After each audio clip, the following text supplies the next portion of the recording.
Hi everyone, and welcome to Deep Geek Live. This is my pre-show live stream for episode, what are we up to now, 6 of The Rings of Power, and I have got a very special guest today. Would you please welcome Kelly from Happy Hobbit? Do you want to say hi? Hello. Thank you so much for having me. It's a joy to be here. Well, it's an absolute pleasure and an honor. For those who do not know Happy Hobbit, what is Happy Hobbit? Happy Hobbit is a YouTube series that my sister and I started 10 whole years ago, which I think makes us like the grandparents of YouTube or something. I don't know. But yeah. So it's the whole goal of our show is to bring Middle Earth into your daily life. And we do that through recipes and crafts and sharing our knowledge of, for example, raising chickens, because that's something that most hobbits would have done to have their fresh eggs for all the food that they love. And we cover other races of Middle Earth too. We have some elven themed episodes and some ranger episodes, but it's mainly just good geeky fun. We've roped some of our friends into it. And like I said, it's shocking that we've been going for 10 years now. The time has just flown by. And yeah, because you were there during the Hobbit films as well, weren't you? Yeah, we started in 2012, just before the first Hobbit was released.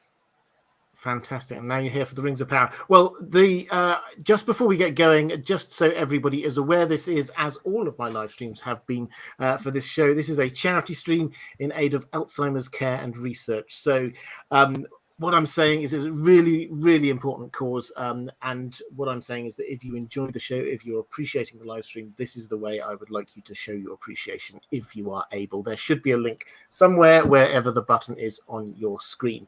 But let's get straight into it. I had a question from Mike McFly asking, do you enjoy the way the show is going so far and the direction of the storylines, even if it differs from the books? I figured to ask now instead of after the first episode or two, because we've got more of a sense of where the show might be headed. So I thought that was a good way to just sort of bring you in, Kelly. Are you enjoying it? What are your thoughts so far on the show? Storyline wise, yeah, absolutely. I'm enjoying it. It doesn't bother me that they're diverging from some of Tolkien's texts, because I know the backstory. I know that, this isn't meant to be the Silmarillion. This is meant to be something of their own creation, and that, they were kind of put in a position where they were going to have to, I don't want to say fabricate, because I don't feel like there's inauthenticity going on, but that they needed to tell their own stories in the theme of Tolkien, and keeping with the theme of the material, and yet having it be fresh. And I'm enjoying not always knowing what's going to happen. Yeah, I think for me that's one of the biggest things is the actual there are mysteries here. That's the thing which is keeping me coming back. Yes, there are some bits about sort of the lore and characters that I'm not as keen on, but in terms of just what keeps me coming back each week, it is these mysteries. Who is Meteor Man? What's going on with Adar? Where's Saron? Those kinds of questions are the things which are bringing me back. And there are some amazing bits of music and the visual art and things like that as well.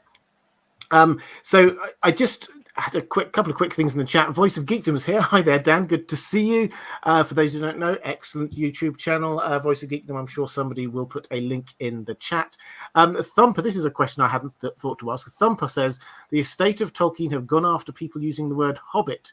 Did Happy Hobbit somehow manage to escape this? I'm intrigued. Have you had the estate getting in contact? I've never heard from the estate, but actually the trademark is Middle Earth Enterprises. And thankfully, the folks at Middle Earth Enterprises are very down-to-earth people, down-to-Middle-Earth people. And we got in touch with them through the One Ring for something completely different. And they wanted to share that they're completely aware of our show and that they really liked it and actually offered to trademark our show. So Happy Hobbit is actually officially trademarked, and we have a license agreement with them. It doesn't cost us anything, But if we were to try to make money off it, which we don't really do, but if we were to try to make like t-shirts or something like that, which we might do down the road, then I think they would just take a percentage of our sales. And so we had a wonderful experience. Usually people get a big scary lawyer letter or like a cease and desist or something, but instead we just happened to meet as people through a different circumstance. And it's like, hey, are you guys interested in this? Like, it might, it gives us a little bit of protection, and then everything's in the clear legally. So wow. There you go. That's good. I hadn't realized that at all. Maybe I should get in contact with them. But let's. I'm trying to find all of this around questions from my patrons as much as is possible. And what I'd love to do is go through and get your thoughts on the different elements that we've got of this show. So I thought we would start working through. Why don't we start with the elves and the dwarves and that whole plot that we've got going on with Celebrimbor and Durin and Gil-galad and Elrond, which had quite a twist, quite a turn in the last episode that was among the sort of the Tolkien geek community was quite controversial. This whole idea that the elves had to. Well, first of all, that Mithril came from a Silmaril and some sort of combination of lightning and a Balrog and an elf, and that's where that came from. And now the elves need to bathe in the light of Mithril in order to prevent them fading from Middle-earth. What was your take on all that sort of plot point going on there? What was your reaction to that? That I need more, because it felt a little insubstantial as it was presented. I am not someone who walks around as a dictionary of lore, so it doesn't grate against my inner Tolkien fan too much when they do diverge. That, though, left me with, I think, more questions than answers, and maybe it was designed to. Am I flickering in and out on your end? Sorry, on mine. I'm flickering in and out all the time. You do a little bit, but we can still hear you, and that's the main thing. So don't worry, just carry on. Okay, sorry, but I thought it was a beautifully done sequence, and I loved how they did it. But I'm really confused on why. I'm really confused on why they will fade unless they hold a stone that ostensibly reflects the light of the Eldar to them. And if they are truly afraid of the fate that Elrond explained, that their souls would just diminish until they were nothing, then why don't they all try to go back to Valinor? So I am a little confused on that whole storyline. Yeah, I think a lot of people are. I mean, there are a lot of bits lore-wise that this isn't what Tolkien wrote. I mean, the idea that one of the Silmarils ended up in a tree above the Misty Mountains is a bit of a kind of a strange one. I've said before, actually, I said a couple of weeks ago, the idea that Mithril somehow is kind of a subplot to the elf story doesn't really work for me. I think that one of the things I'm really enjoying about the show is the way that they are bringing the dwarves a lot more dignity than perhaps they've had on screen before. There's a lot more of their culture. There's a lot more of the warmth of dwarves, so they're not just a sort of a figure of fun. And I think that would be diminished a bit if their main pride and joy, Mithril, is just a result of something that Fëanor the elf did a long time ago. So that bit doesn't really work for me. And I think that one of the big hints here is when you try and work your way forward, you go, so what happens? The elves, if they are going to fade in 3 months' time or whatever it is, are we really going to see a whole load of Mithril being mined and then all of the elves just suddenly basking in front of it in order to not fade? Yeah, what are the mechanics of that? Because Elrond is already carrying a piece of it, and he hasn't, not that we haven't seen him being like, oh wow, like this is great, I mean, how does it work even? I mean, I don't know. So I can't see that that's actually got a future, which makes me think this is, yes, it's non-canonical, but this is also a lie. Now, so my take on this, which I'd love to hear your thoughts on, is that this was Anatar. So this was Sauron in disguise, sexy Sauron, who has appeared before all of this. He's appeared before all this and gone to Eregion. He's made contact with Celebrimbor. This is why Celebrimbor wants to build the forge quickly in 3 months, because Anatar's already got in contact. And I think what's happened is that Anatar goes, well, what do I need? I need a massive forge, and I quite like to make at least one ring out of mithril, but I know those dwarves aren't going to free any of it. How do I get this? I'll come up with some elaborate lie, which means the elves are going to persuade the dwarves to get it out.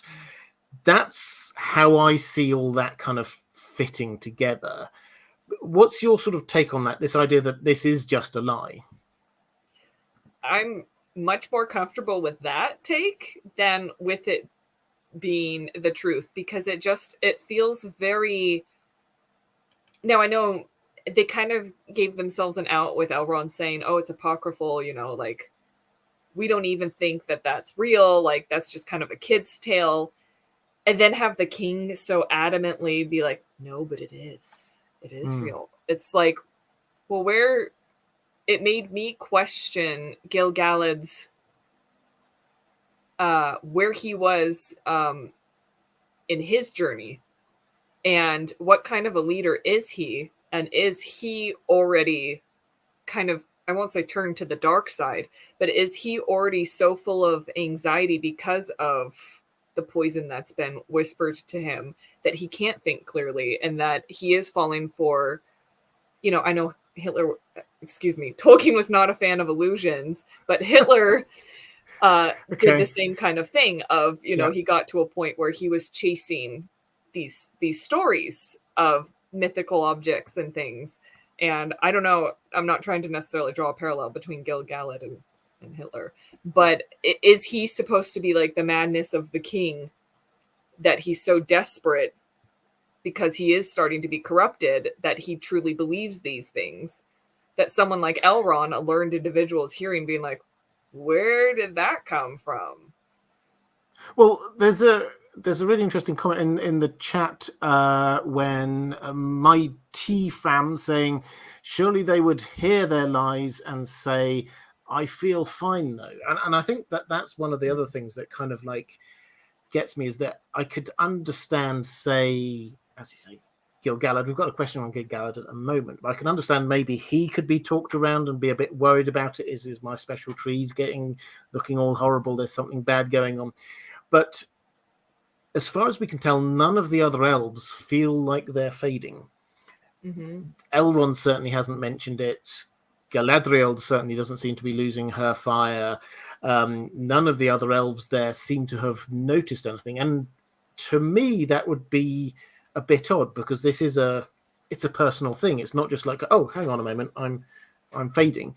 You would have expected that they would have noticed something. So that feels a little bit off to me. Now, am I Robert or anyone in the chat who's more well versed in the lore than I am I wrong in assuming that this just applies to the elves in Middle Earth, or is this elves as a whole? Well, that's a really good question, because I think that they've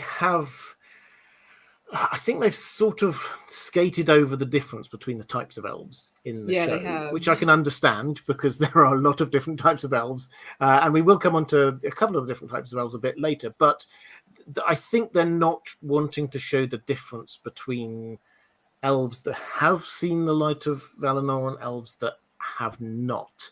Okay. So I imagine that they're saying this is all elves that this is potentially impacted on.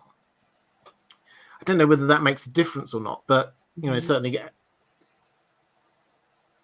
Arondir wasn't seeking, hey, I'm fading a bit here, what's going on? He certainly never mentioned it in any way. Mm-hmm.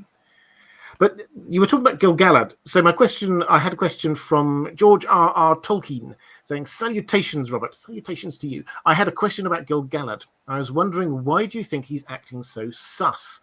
Every scene we see of him, he is super cryptic, and it almost seems like lies. It could just be me, but I feel like it is something more. Now, this is.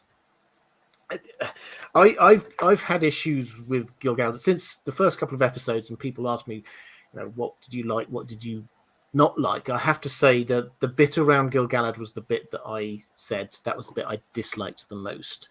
Part of it was the gatekeeper to Valinor thing, which I didn't particularly like, but he also came across as being as making 3 unwise decisions in one episode. And he's not really yet shown us that what we know as being him being this great and wise king. Mm-hmm. So it does make me wonder whether there is something else going on here underneath this. Is there something? Is Gil-galad playing some game? Does he know that all of this is a lie, and he's trying to smoke out where the lie is coming from, or something like that? No, I hadn't thought of that. What do you think? Yeah, I mean, do you think he's got a bigger game plan going on? I certainly hope so, because I'm seen as the person who left that comment. I have find him highly shifty the whole time, and of course that's intentional. But I don't know why. I guess that goes back to what I was saying earlier. Like, are we seeing him as the same as like Theoden right before he really started to fall under, in that case, Saruman's spell? Are we seeing him succumbing? Have we met him at the point where he's already, he's either at the brink or crossed over it? Or I hadn't thought of what you just said. Or is it more along the lines of he's playing along to try to flush out the enemy? Yeah, I mean, the bit that I don't quite understand, there is something here that there's a missing bit of information, definitely, because he seems to be sending out Elrond, presumably, this is in like episode 1 or whenever it was, presumably with the idea that he would go out there and yes, he would help Celebrimbor, but also get some of the mithril from the dwarves if he thinks that this is the most important issue in the entirety of Middle-earth. Mm-hmm. And yet he doesn't say anything to Elrond about it. No. And that doesn't quite add up still to me, which makes me wonder if there's something here. Gil-galad isn't actually desperately trying to get all of this mithril, but maybe he felt that he had to tell Elrond because Celebrimbor was there the next time. I'm not sure. It's a slightly odd dynamic, and I haven't yet. Whereas I've got big theories going on a few of the other parts of this show, this one I think there's still a big bit of missing information that we just haven't got yet. I'm sure there's a lie. I'm sure that elves will fade unless they have big baths of mithril is a lie. I'm pretty sure that lie came from Anatar. But what Gil-galad's reaction is, I can't quite put my finger on. Because the only other option that I don't want to go down is that he really has taken him by this and he's acting in quite a stupid way. Yeah. And I don't like that idea. So I'm going to fight that to the last episode, and we'll see whether or not there is something else going on here. But that's my hope. But what's your take? If we're thinking about the elves and the dwarves as a whole, what is? I said how much I was appreciating the dwarves. What's your take on the whole dwarf, the Khazad-dûm, the Durins, things like that? Have you enjoyed that? What do you like about it? I've absolutely loved it. Getting to see Khazad-dûm in all of its glory, getting to see how they go about mining with the resonating, and I thought, was it episode 5 that closed with Disa and her fellow dwarves resonators sort of submitting that plea to the rock to surrender the miners? I thought that was beautiful. It just added so much more heart to their culture.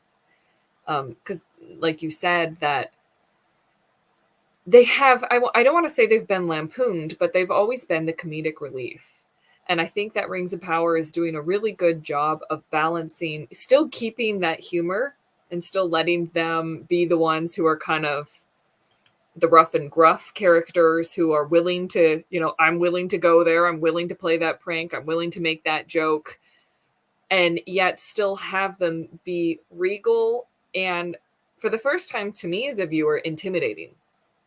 This is the first time that I've seen dwarves as something like, you actually don't really want to mess with them. You don't, and I think probably more than before, I've seen Khazad-dûm as this is when they shut the doors. That's it. You can't get in, and I think this is the first time I've sort of visually seen quite how much that is. When we were over in the Lonely Mountain, Erebor, and I always felt you could get in there with the sort of the big front gates and things like that, but here. You had that one little door. Yes, that's going to make way for the doors of Durin at some point, but you have that one little door, and you just have the feeling when they sort of shut, no, and they just shut it. And that's it. You can't get in now. There's no other way to get into this place, and they are able to shut themselves off from the world completely, which is as it should be. And I agree completely. Khazad-dûm inside looks astonishing, and one of the things I said before all of this, I said what I was looking for was. The feel of Middle-earth, the heart of Middle-earth. And one of the places that I've seen that is the Durin and Disa relationship and the sort of the warmth that's there. That is, for me, that's very Tolkien. That's got a heartbeat that is not there in some other parts of it. I mean, deliberately so, because they're not showing the sort of a happy heart at home. But in the same way we had the Shire as this place of safety and warmth, it feels like that is, in many ways, the place of safety and warmth on this show so far. Yeah, that's a really good observation. I hadn't thought of that. In later years, we have the Shire is this insulated, protected kind of island because of decisions other races and kingdoms have made to protect the Shire, to keep it kind of this childlike space. And yet, on the other hand, you have Khazad-dûm that seems insular, because it's literally cloistered away, hugged inside of a mountain. And as far as I can tell, the dwarves themselves are the only ones keeping it safe and making their wise decisions. And they are a bit isolationist, but for good reason. Yes, they are. And I think just to sort of bring this back around to where we started about the lies and the meanings of why people were sent in different places. I think the one scene that I really liked was also the father-son, Daddy Durin, Durin Jr. or whatever we call them. When there was the, what's your feeling about why Elrond was sent here, and Prince Durin is like, something feels a bit off. I can't remember the exact line, but it's just there's something not right about it, and that felt really good, because they were right. There was something off about this, which wasn't apparent in the first few episodes, because it looked like Elrond had been sent, and it was like, oh, these dwarves are being like really, oh, what are you here? I've got a bad feeling about it, and it was true. Gil-galad had sent Elrond. Elrond was unaware of it, but he had sent him with an ulterior motive. It's just it wasn't Elrond's ulterior motive, it was Gil-galad's ulterior motive. Yes. One thing in the chat, Kairos Ballerina's saying, in the Legendarium, Gil-galad is the one who first realizes that Sauron is back, not Galadriel. I think that's the change most people are unhappy with. Yeah, that was one of the things that I was saying earlier on, that I didn't like the shift there. I'm waiting to the end of the season. Maybe there is a change here, but they deliberately made Galadriel being the person who's focused in on Sauron, whereas in the Legendarium, the first person to start taking this seriously. We don't know much about what Galadriel was up to in the Second Age, to be honest, but Gil-galad definitely was the first person that we read about who noticed that there was something going on down in the south and east. Yes. Could that factor into your theory that he has known for some time and is playing along with it because he's playing the long game? What if he has known for a long time and he is using them all as pawns? And he's like, yeah, sure, Galadriel, why not just take your reward, get out of here. And we're under that because we need to get rid of her. And, what if he is being this mastermind because he did figure it out a while back? Yeah, I mean, this is possible. This is our route for Gil-galad's redemption. Is that so? I was there at the end of episode 1 or 2 or whatever it was, and he sends her off, and it's like, I've had this a vision, or we've had this vision that, if you or if she, so I think he was talking to Elrond at the time, if she carried on hunting for Sauron, then she would be fanning the flames of his return, Right. effectively. And then he sets her off on the boat, and in my mind, it's him doing that which has actually put her on the right course for finding Sauron and fanning the flames of his return. That's my take on the sort of the dramatic irony of what's going on there. But what if he actually knew that and he thought, I'm now trying to flush out Sauron because he's around here doing all these lies, pretending to be someone who he's not, and he's actually trying to make things happen. He's trying to... Because another thing which didn't quite work for me was, if he does believe that all of the elves are fading and there's badness happening in the world, why on earth is he suddenly saying the war is over, it's all peacetime again? Which he did. And he went and he recalled Arondir and all of those people. That doesn't tie in with what he's saying now to Elrond. So there is something going wrong. Is he deliberately trying to make it look like I'm withdrawing here? Okay, Sauron, now's your time to reappear, and then I'm going to try and make the trap snap around him or something? I don't know. It's possible. I sure hope so. We'll see. I think he's got a lot of ground to make up in the next 3 episodes. But I think if that does not happen, then I think you need to be in the writer's room for season 2. Well, I would happily do that. As I say, my services are here free of charge. Amazon. There you go. Let's move on. Is there anything else in that plot area, though, that before we start moving on to a few other areas? Is there anything else in that sort of the dwarves and the elves that you've got burning that you want to be saying about? One question I did walk away from the most recent episode with, though, was why Elrond's conflict, his moral dilemma, right? Of, do I betray my friend or do I save my people? One thing I did not like was that when he does finally talk to Durin, he says, I did lie to you. I was there for the mithril. And it's like, no, you weren't. You didn't even know that. Yeah. But then, and he does follow up with something like, although it was unbeknownst to me, I'm like, well, it's fascinating that they're writing his character that he's a character willing to accept culpability for something he actually didn't really do. Yeah. And so I found that really, just as an observation, really telling.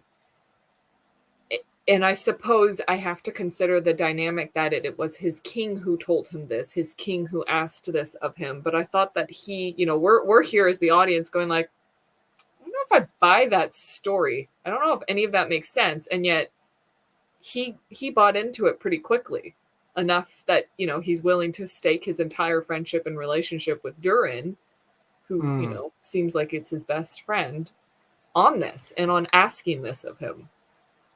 Well, I honestly can't remember where, but I read somewhere, it might have been a tweet from someone, was picking up on the language usage here, which I have absolutely no idea. This, if it's right, this is the writers being very clever. Was when Elrond says to Gil-galad, how many people know about this? And Gil-galad says, precious few. And it's like, hang on a moment, precious, is that a reference to the One Ring? Is that a reference to Sauron? Is this a hint, perhaps, to us as viewers that who knows about this? Sauron knows about this because he's planted it and Gil-galad knows that.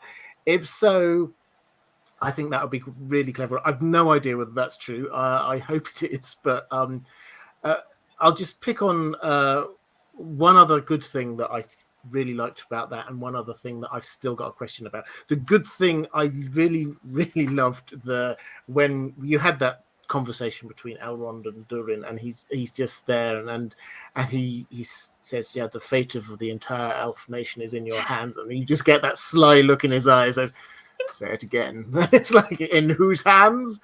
I just thought that was just so well done, because it captured his character so brilliantly. You knew from that moment that he was going to do the right thing, but he just wanted to enjoy the moment for a little bit. So I thought that was... And it's such a testament to not only Owen Arthur's Owain. Am I saying it Owain, correctly? yeah. His acting, but also the makeup artists, that they were able to craft a dwarf who has all these prosthetics and totally, looks like a dwarf, and yet still has the freedom to use facial movement and expression to get those nuanced moments. I thought that was, and some of that's just technology, it's come so far from poor John Rhys Davies in his Gimli outfit, barely able to even like move his mouth. Yeah, that was really, and being able to just sort of look out of the corner of his eye, and to be able to see the kind of the micro expressions of I'm just enjoying this moment, but I'm trying to keep some sort of a poker face. That was good. The one thing I still have a question about, though, and I'd love if somebody could explain this. Maybe there was a simple answer and I just missed it when I was watching the episode, but it seems to me that Elrond, having given his grandiose speech to Gil-galad about I can never betray the trust of my friend and tell anybody about Mithril, it seemed to me as if the very next scene he immediately went to Celebrimbor and said, "Hey Celebrimbor, here's some Mithril. Can you please go away and investigate it for me?" Is that how you saw that, or did I miss something? I don't know. If you're there, if you're in the chat, if you're watching this live, could you put in the chat whether, because that seems to me a complete about change from him, having given that great speech, saying, "I'm not going to betray the secrets of Durin's folk," to then immediately go off and talk to Celebrimbor. I don't know. I feel like I must have missed something, but do tell me if there was anything else there. I don't think you missed anything, because now that you bring that back up, I had the same reaction of he just said, I can't answer you. I can't say yes or no. And then he's like, "Hey, Celebrimbor." Yeah, exactly. So, and the chat saying, yeah, so agreeing actually, yeah, pretty much very abrupt. He broke his oath. Caius Ballerina asking member of the channel here, incidentally, saying, "Is Elrond cursed now because he showed others the Mithril and broke his oath?" Yeah, he did. He made a very strong oath about that. Bob Dylan asking if In Deep Geek is behaving himself only as much as I usually do. Thank you very much. Ian saying you didn't miss something. Feels like some scenes in dialogue were getting cut for pacing or something like that. Yeah, it's possible. It's possible. Okay, let's move on. We talked a little bit about Galadriel a moment ago. Let's move on to the Galadriel, Hellbrand, Numenor plot line. So you're aware of where I'm coming. That's a lovely picture behind you when you sort of disappear. It's very nice. I do like that. And then when you reappear, you just like magic. I don't know, whatever kind of strange green screen you're going on. It makes you sort of look It's elven magic. Anyway, so you're aware of sort of my general theory on all this. I think, and I'll put this to you and see what your take is. I think Hellbrand is Sauron. I think that there are a lot of clues to this. Oh, that seems that you're not you. In that case, you give me the excited now. I'll give you the short version of it. So, I think he's definitely not a good character. Right from the off, he was like sacrificing people to save himself. Didn't show any remorse of that whatsoever. We've seen him stealing. We've seen him deliberately fighting people. He's clearly a master manipulator. We've seen that with the way that he just says stuff and everyone comes onto his side. He's clearly a smith of some kind. He loves going into that forge. And I think, I know you're very much a kind of a plot kind of person. Kelly's a published author, by the way. We'll come back to that in a moment. But as a sort of a plot thing, it works really well for me. What I said at the beginning about this idea, dramatic irony, Gil-galad sent her off to try and keep her away from Sauron, and that's how she first meets Sauron. But also, there's a wonderful line. I'm sure the first two lines we hear Hellbrand say. The second line is, "Not everything is as it seems," which makes you go, okay, so there's something, maybe he's hinting at something here. And the first line was, "The tides of fate are flowing," which I don't know whether you got the reference, but this is said by Galadriel in the Fellowship of the Ring.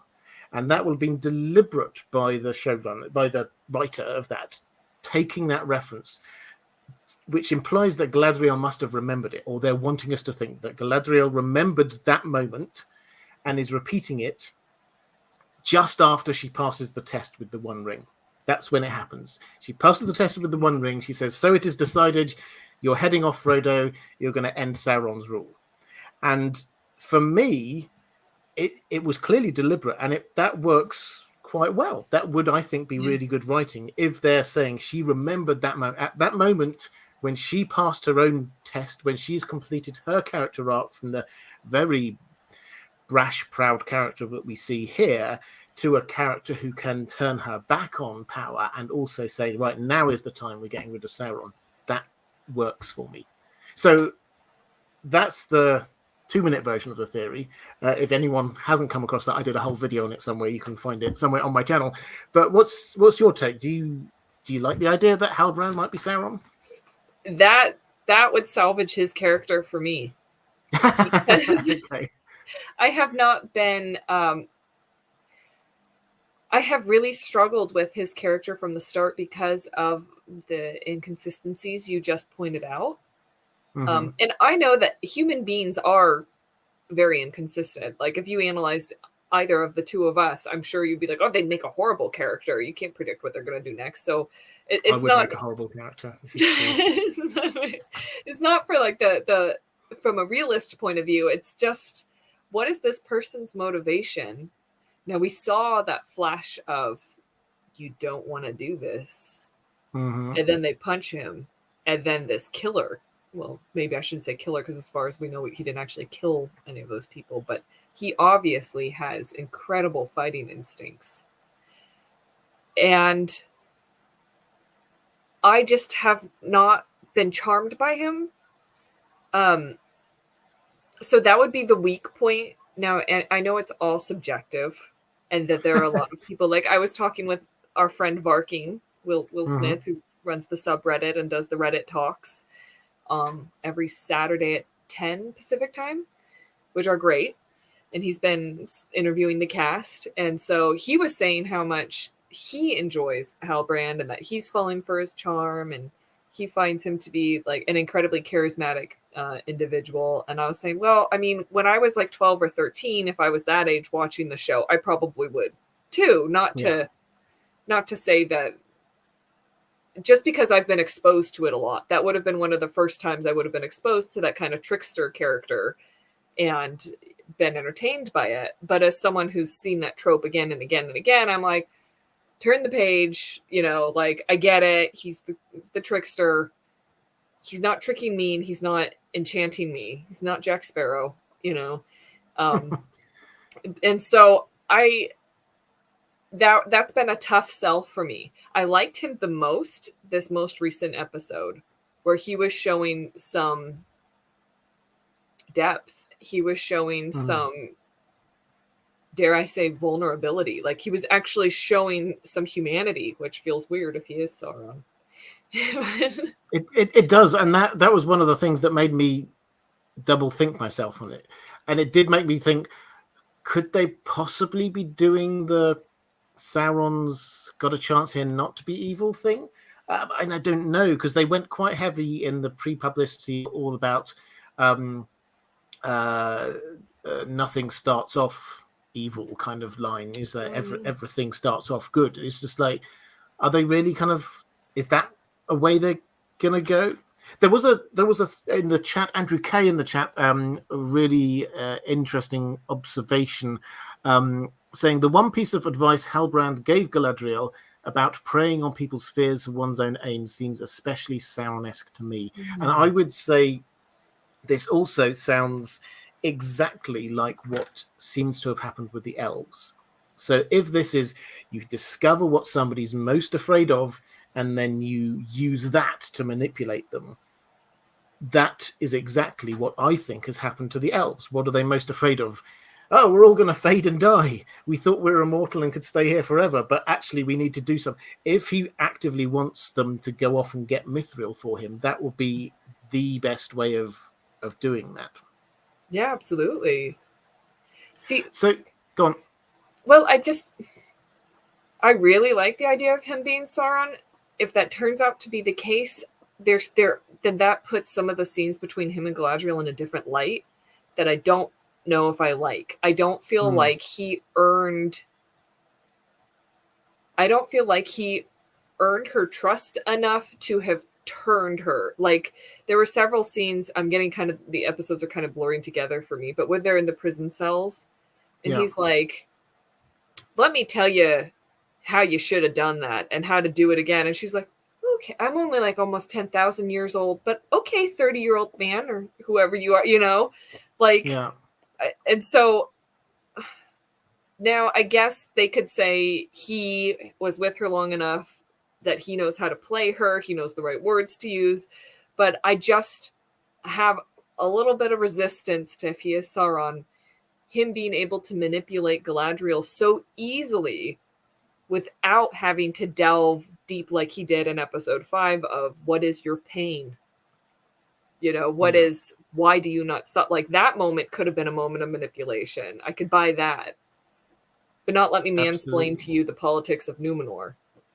Yeah, no, that makes a lot of sense. Thank you for that. I think, one of the things that, again, it just sort of draws me to the idea is this fact that she is this character who clearly they've set her up. This isn't just like us going, oh, she comes across as being brash and headstrong. Well, they have set her up like this, and that's a deliberate thing because it was, yes, she was as a character. We'll talk about her character in just one moment, but as a character, she was proud, was the word that Tolkien used of her in her younger days. So there was definitely that element there, but they have set this up very strongly. Surely there has to be something that happens to her on the show to make her soften. I don't know what's the right word here is, but to set her on that path towards becoming the Galadriel that we know at the end of the Third Age.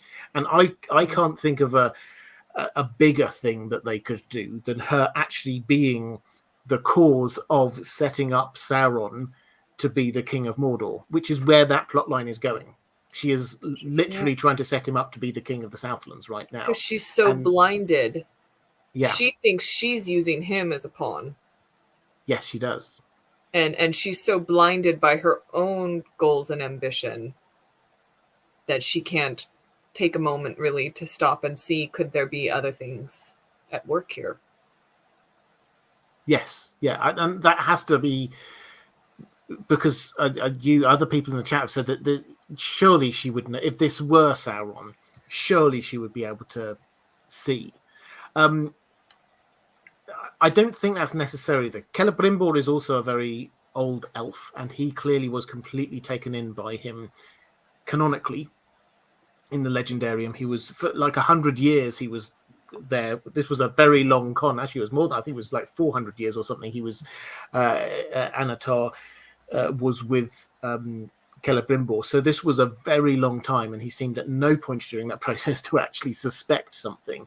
And even Gil-galad, Elrond, they knew something was up with Anatar, but they didn't know that it was because he was Sauron. So I'm okay, I think, with the idea that Galadriel wouldn't instinctively know that this was Sauron. I've got a question from Callie Summers saying, can Sauron take on the appearance of other real people, or is there a limitation about replicating a creation of Eru? If, for example, Halbrand is killed off screen, so this is, I'm assuming Kelly's not on the Halbrand as Sauron bandwagon here, but if, for example, Halbrand is killed off screen in the Southlands at the end of this war, could Sauron use that form? It would make an interesting twist if they fight this war at Galadriel's urging, but at the end, she seems paranoid for not wanting to see Halbrand crowned. So, I mean, I think the short answer on the practical thing there is that we don't know. Tolkien, I don't think, has wrote out in huge amounts of detail this shape-shifting thing, exactly how it works. But we do know that he can change, and he has changed shapes lots. When you get the story of Beren and Luthien, he changes shape very quickly, 2 or 3 times in like a paragraph or something. It's a whole load of things that you're not expecting. And then he was a werewolf, and then he was a vampire, and you sort of wait, hang on, what Tolkien? Where's all this coming from? So he is a very, very strong shapeshifter. So I think there is a possibility there. I personally think actually it was earlier. I think that there's a very real chance that he has Halbrand, the original Halbrand, was the heir to the Southlands. And when he says, I got this sigil thing off of a dead man, I think he was actually telling the truth. I think that he may even have killed him and then took it and then took on his form and then headed off. But if Halbrand is human, which I'm assuming until like 20 minutes ago before I went off on my rant, that was your assumption.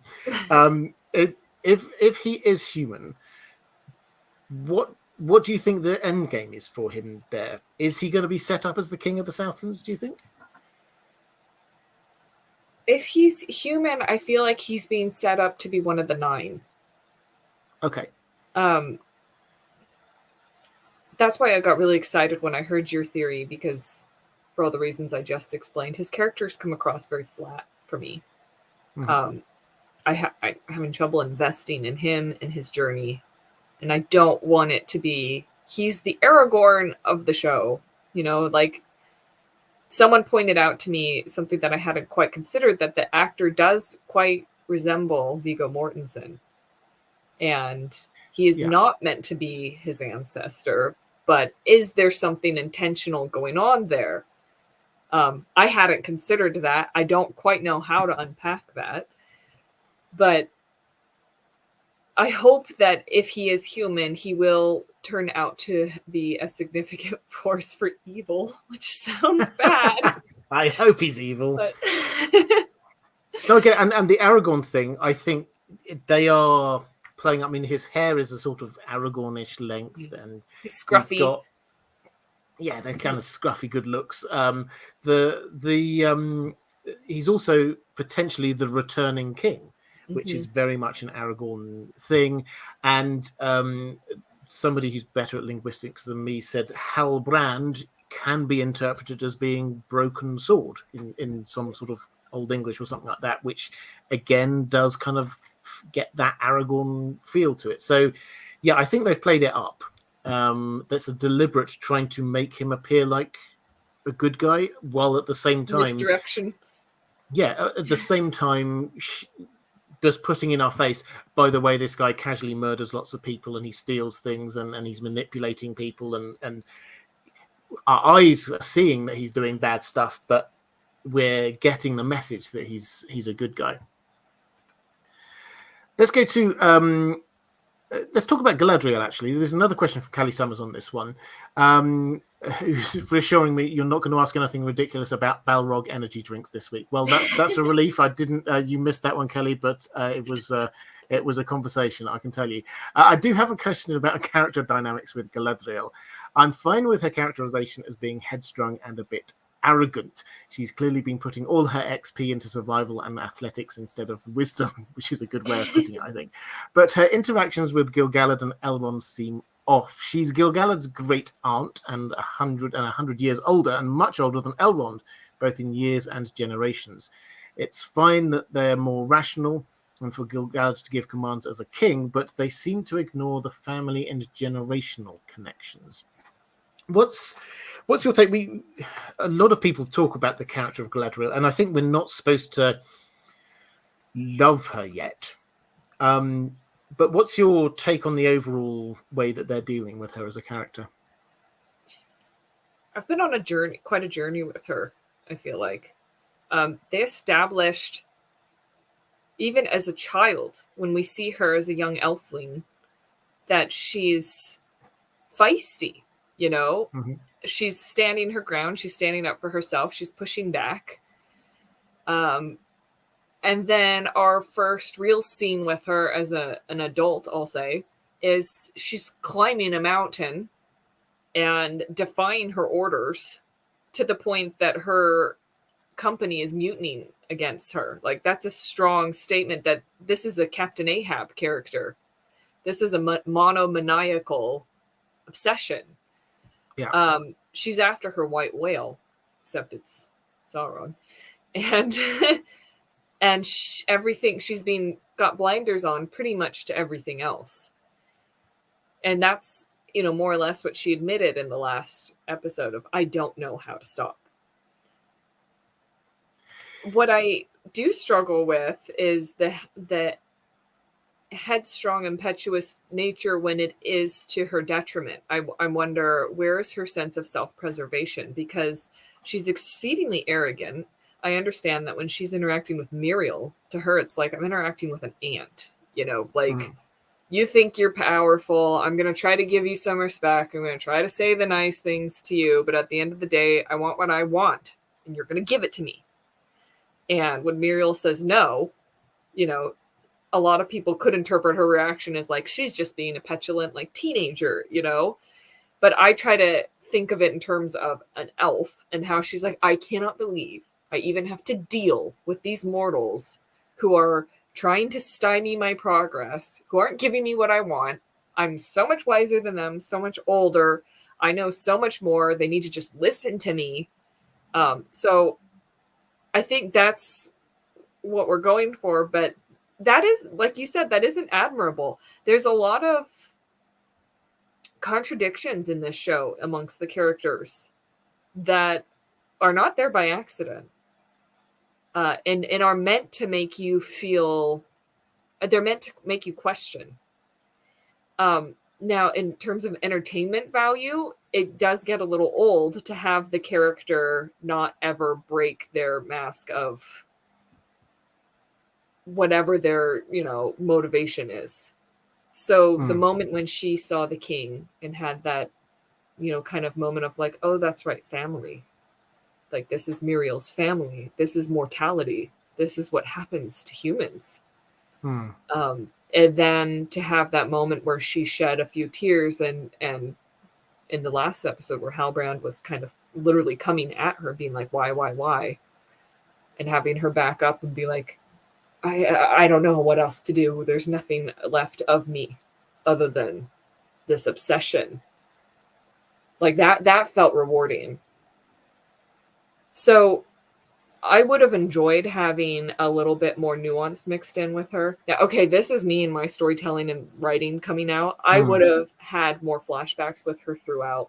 I would have had, she could be monomaniacal now, but remind us of how she got there and that she wasn't always that way and that there were touchstones for her. I'll just say humanity, because what else can I say? Elfanity. I don't know. That there are touchstones of massive empathy and heart and how she became who she is. That, for me as an audience member, would help me understand her more and, in fact, root for her more, because I want her to succeed then if I understand a little bit more about where she's coming from. Have more scenes with flashbacks with her brother. Her brother's death was the impetus for all of this. We only got one moment.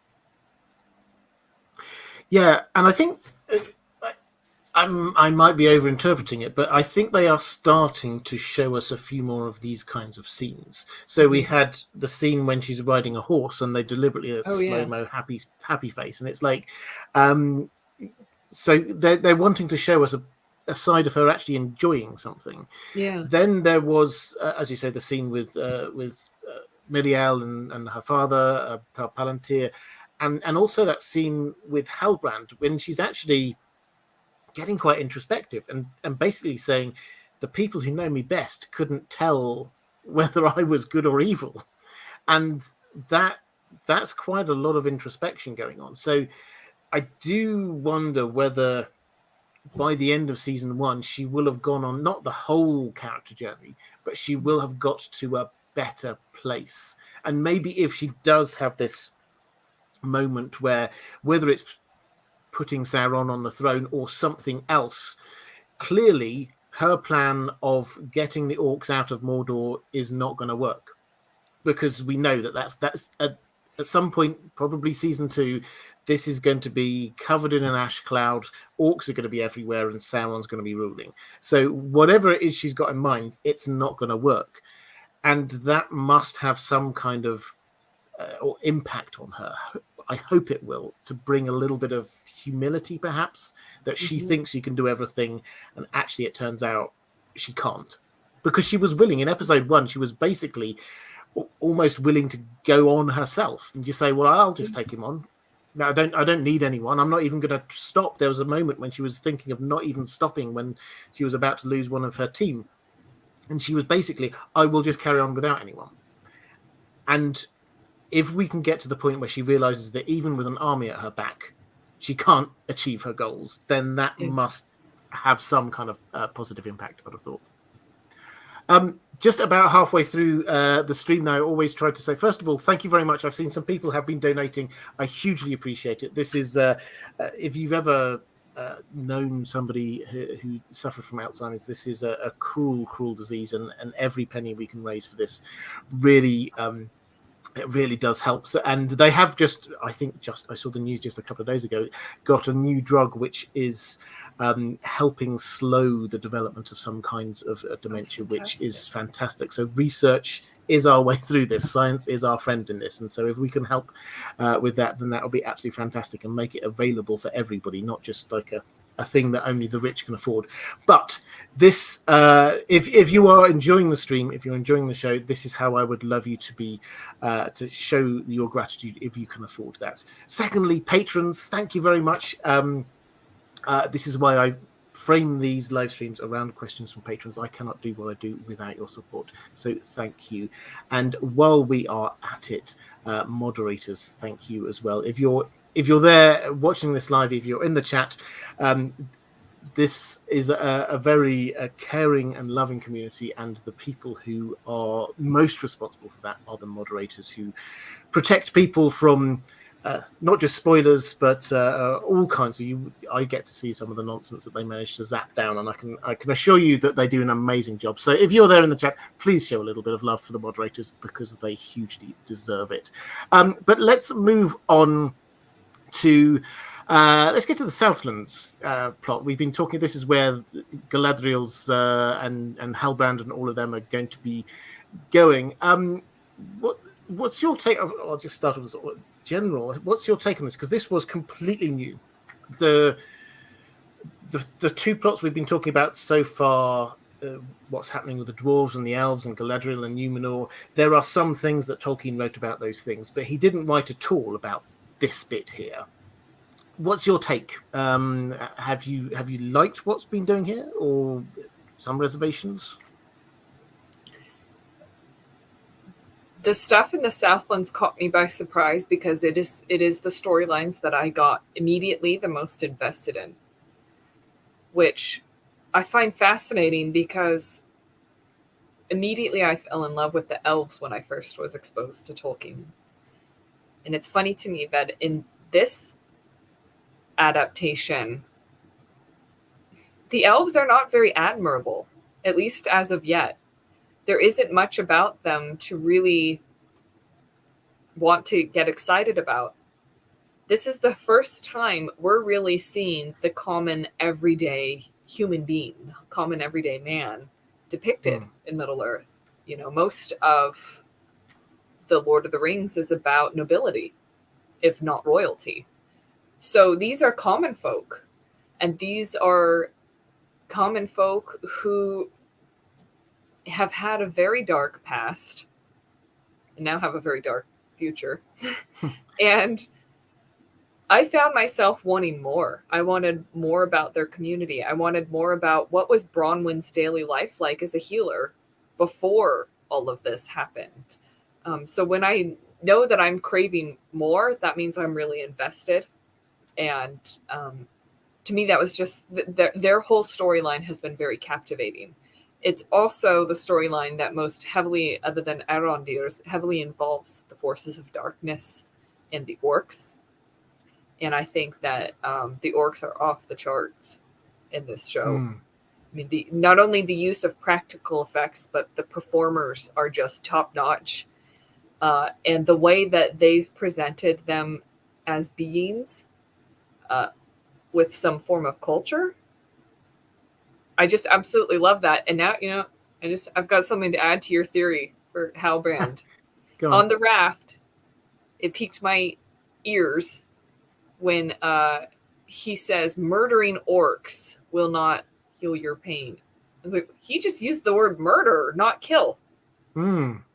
He's assigning, that's really interesting. Yeah, he's assigning more personhood to these orcs than the average Middle-earth denizen would. Wow. That's so really, really interesting. I hadn't caught that. I hadn't connected that could mean that he was sorry. I knew it meant something strange, but those have been my favorite moments so far. And I really liked Theo's daring escape when he was hiding from the orcs and having to sneak around. That whole action sequence, I was actually scared. The orcs are actually intimidating. There were times in Jackson's films when they started to feel almost comedic. They started to feel more like a nuisance than an actual threat. And then the Uruk-hai, though, they're more of the actual threat. The orcs are just kind of, something that like, you just kind of have to cut them down to get, out of your way. So I'm really appreciating, especially that horror scene in the house in the second episode. My sister and I and my friends, all my fellow Middle-earth geeks, we always go, I wish I could go to Middle-earth or visit Middle-earth. And then I'll have this nagging feeling of, do you though?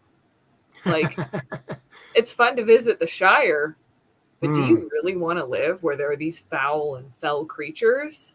And that just having that orc be in the home and that battle take place in the home just really emphasized how terrifying it would be to just be someone trying to eke your living as a human in Middle-earth in this age. So I thought all of that was very well done. Yeah, I've really enjoyed it, actually. This was the storyline that I wasn't expecting to like as much. But it turns out for me, this was what I needed, was that how did Mordor become Mordor? How did it become this place that we know? And I thought, the idea that there are orcs out there somewhere underground, that really worked for me. I liked that a lot. One other thing, you said far too many interesting things there. So I had to write a list of a few things to respond to. But one of the things that I really like is about this is that the rest of the plot, and I'd not really thought about this, but the rest of the plot hasn't got a natural adversary yet.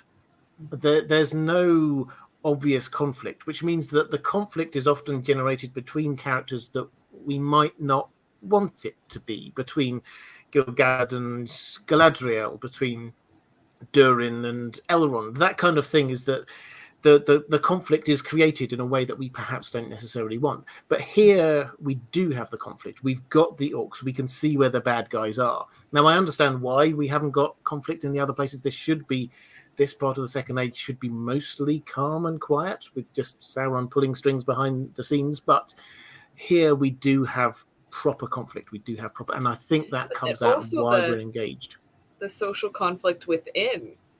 Because now we know that there are servants of Sauron within their community, butting heads or trying to corrupt those who maybe wouldn't be. Yes, absolutely. That was the revelation that you get.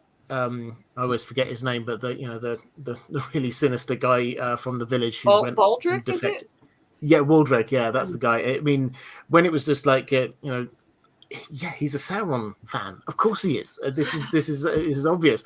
But it's that he's not just like a slightly dodgy guy who like spends all his time chopping the heads off fish or whatever he was doing. I could never quite work out what he was chopping. But what else? Yes. Also, and I know you say you first fell in love with elves. I think one of the things I've quite liked is how we've seen elves as not just within the Peter Jackson films, and we always have said they are wonderful. But there are some things that have perhaps been unhelpful for future adaptations, which is his version of the elves seemed to be almost universally wonderful. They were gliding around the screen. They were all beautiful. They were always nice. There was almost nothing wrong with them at all. First Age, if you've ever read the Silmarillion, you know that First Age elves are not like that at all. They're always there, but they're devious, they're lying, they're covetous, killing their own family. Exactly. There's some of them are horrible. Some of them nice, don't get me wrong. Some of them are good, but there's a lot more variety going on there. So it works for me in the Second Age is that we have a lot more of a mix, and so we get some, like Arondir seems like a good guy. He seems like a nice elf that you want on your side, but at the same time, the people in his group, the other elves in the Watchtower, they weren't. They were a little bit grayer, you would say. Like the attitude, certainly the attitude from the captain guy towards the humans seemed quite nasty. They're so below us. Yeah, exactly. They are, and they're the same. Yes, 1,000 years may have passed. And, he didn't say it, but, all those generations have passed, but they're still the same. That's why we have to keep an eye on them. And I just thought, that actually, there's a bit of that is the part of elf culture. The names they came up for humans you see in the Silmarillion are really uncomplimentary. They don't like that. And I'm glad that's come out. Mm-hmm. But let's talk about a few of the sort of the key. There's a lot of mysteries going on here, but let's try and pick up one from let's talk about Theo. Diego Godoy saying, "Hola, Robert. Hola." Theo's actions in the last episode, not leaving with the group going to Adar, telling Arondir and Bronwyn about the sword, were totally unexpected to me. Is there still hope for redemption of his character? So what's your take on Theo? Now, or Theo's sword, which I think perhaps the extent to which the two are sort of becoming merged here. They're definitely not evil sword. There's nothing sinister about that sword whatsoever. But what's your take? Do you think, is he on a path? I've always assumed he's on a path to being a bad guy. I just think that guy looks like a Nazgul in waiting. I don't know. That's just the feel. Do you think that he might have a redemption arc? Well, my first question was redemption from what? Because he hasn't actually done anything yet. The only thing we've truly seen him do is an act of heroism. He continued, and even in that great escape from the orc overrun village, he made sure he grabbed a bag of grain on his way. His friend, whose name escapes me, the taller, lanky boy. Rowan, yeah. Yeah, he, I think, is a coward. And they've, taken steps to show us, the two have been contrasted, that they're kind of similar. They're kind of got the same spirit of mischief. They're going down, running around, trying to do the same things. Both wants to be a hero. Both want to be like a man and prove themselves in their culture. But then one takes the cowardly way out, and the other doesn't. So if you actually look at Theo's actions, I don't think he has anything he needs to be redeemed for, other than breaking into, I think it was Baldric's barn, stealing stealing the sword hilt. I mean, that wasn't his. And, I'm sure in their culture, stealing's not right. So that was a no-no. Yeah. But then when he realized he could use it, he did try to use it in defense. He wasn't like, oh, this is great. I'm going to go start poking small animals and my friends. And, but he did know, obviously, that it should be kept secret. He didn't tell his mom. He didn't tell Arondir until the moment came. And I think he was kind of creeped out by who wouldn't be creeped out by Baldric being like, come on, come join us. And be like, yeah, all right, have fun, bro. But so, I think, of course, from our point of view as the audience, he made the right decision. That said, could he still be corrupted? They've totally hinted that it's in his blood, which is a somewhat troubling concept that, and I think that it is inherent to Tolkien, and I don't know how deep you want to get into that, but the concept that you can inherit sin, that you could inherit evil, doesn't matter how good you live your life, that there will be something in you that will turn you if the conditions are right. I do have some trouble accepting that, but it does seem to be a premise in the show, or at least it is spoken about by characters Now, as you said, largely the elves. So maybe we could construe it as the judgment of the elves kind of looking down upon humans and saying they're weak as it is. Their will is weak. They're easily corrupted. And if your great-grandfather was bad, you're probably going to be bad too, given the circumstances. So I'm not sure. I think Theo could go either way, but based on his actions, I think he's done everything out of the good of his family and his people so far. Well, that's really interesting. Tobias Gulkas, I always mispronounce your surname, but thank you for joining the Welcome to the Members Club. I think that's absolutely fascinating because I think this might be the opposite to what I was saying earlier about Halbrand, just when you were talking about that, because I've just been letting it wash over me, all of the evil symbolism, everything is looking dark. And I'm just thinking, yeah, he's going to turn evil. But actually, the actions that you were pointing out, he's saving people's lives. He saves his mother's life. He grabs some grain. He has a good idea to get the grain in the first place. He doesn't go off to go and surrender to Adar. He then does hand over the evil-looking sword to Arondir. So he's actually doing good stuff. It's just that we're getting this vibe that there's something not right, and part of that is he clearly has an anger management problem with getting angry with there's some mice under the floorboards. Gonna get a poker and whack at the floorboards. That felt like an issue that needed to be dealt with, and clearly there was a stealing issue early on. But overall, yeah, it's maybe he's more in the kind of the lovable rogue thing. But I do think we have to look out for potential Nazgul, and I do wonder whether there's a chance that he might be going down that route.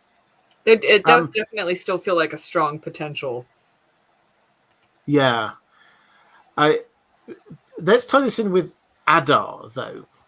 Marley asking, is Adar a potential rival to Saron for the throne? Adar's a fascinating. Again, he's a new character, a completely new character, so we don't know who he is from reading Tolkien. There's lots of clues. He appears to be an elf, at least originally. He speaks in Quenya. He talks about when he was living where the elves were living in Beleriand. He's got his armor is elvish. He looks elvish. That clearly there's some elven heritage in there somewhere, at the very least. But he seems to be this father figure to the orcs. Which Adar means father. And Adar means father, yeah. And he does seem to be wanting the best for them in quite a twisted way. He's certainly, we can't claim that he's a nice guy when he's like talking about, oh, I shall miss the sunlight. Show me your arms so it can burn. It's not. He's not benevolent, but he does seem to care. What do you think's going on? Who is he? Is he on Sauron's side? Is he a rival power? What's your take on him? So far, I'm really enjoying the eerie quality of how unpredictable he is. For a lot of the scenes you just mentioned, it's, first we're introduced and we're thinking if the orcs worship him, he must be awful. And instead, he's this soft-spoken, kind of serpentine individual. He's like, where are you from? Where were you born? It's pretty there, isn't it? When he's, completely juxtaposing the circumstances. This isn't when Arondir wants to talk about like, oh yeah, I'm from just around the river from you, And then he lets him go and says, give them my message, which seems like this large act of mercy. Because it seemed up to that point that the orcs were identifying Arondir as, this guy's an upstart. He's not going to do what we say. We shouldn't kill him, though. He's got value. So I still think there might be a little something extra to why they let him live and why they let him go, because it still feels a little off that they let him go just to deliver a message when the orcs had singled him out for something instead of just killing him when they could have. Maybe he's just the classic villain who says, I like having, some foes worth actually battling out there in the world. But I liked that they showed him having some sort of mercy killing, it looked like, of that orc, bringing some sense of humanity. And then when Galadriel was talking about the orcs, I think it was Galadriel, she said they need a home, or they're looking for a home in Middle Earth. That actually made me kind of sad, that it's like there are these creatures who used to be elves, which I don't understand why that's not being explored a little more. That they're here now, whether you want them to be there or not. They're looking for a leader. They're looking for someone to speak for them and protect them, and they need a place to go. And maybe it sounds messed up, but I was like, I felt for them. And I could understand why they rallied around Adar, who's like, I see you, and we don't know what his ultimate goals are. I don't know what to make of his reaction to Baldric saying, oh, Saron, I'll serve you. And then he's just like, ugh, and grabs him or throws him. He's like, now you got to kill this kid. It was almost as if he was repulsed by the comparison or insulted in some way. And yet he has the line of, I'm not a god yet, Yeah, so I obviously have a theory on this one as well, which I shall give you in a moment. But it's just to pick up on the why did he let Arondir go? A few different people have asked me this. I mean, I don't have as much of a problem with this as I think some people do. I think if he's just thinking pragmatically, the people he knows are all of the surrounding area. They've gone hiding in the watchtower. This is a battle that he will have to face at some point. He probably thinks there are some sympathizers in there. If Arondir goes there, passes on the message, maybe some of them will come out. Maybe some of them will go there. He will weaken the enemy. So maybe he might be able to scare some of them. So I don't think he had anything to lose. The worst case scenario is he puts one extra warrior over on the other team's side. The most he had to win was the entire place would just surrender to him, and he didn't have to fight a battle at all. So I think just thinking as a sort of a general, that kind of makes sense to me. But what about the orcs? I think the part that I struggle with is that it seems like the orcs vetted him and then said, take him to Adar. It's almost like they saw his, and I guess that's, I wonder how the two go together. Why did them having somewhat admiration for his resistance and his strength and his strategy, then they say, bring him to the boss? Well, I interpreted that perhaps in a slightly different way, was that I thought that they were thinking this guy needs to be punished. We'll take him to the boss because this is how orcs think. This person needs to be dealt with. And then Adar had other ideas. He thought, actually, you know what? I'm going to do something else here. And maybe he did have, I mean, I don't know. He seems like quite a complex character. We've not seen much of him.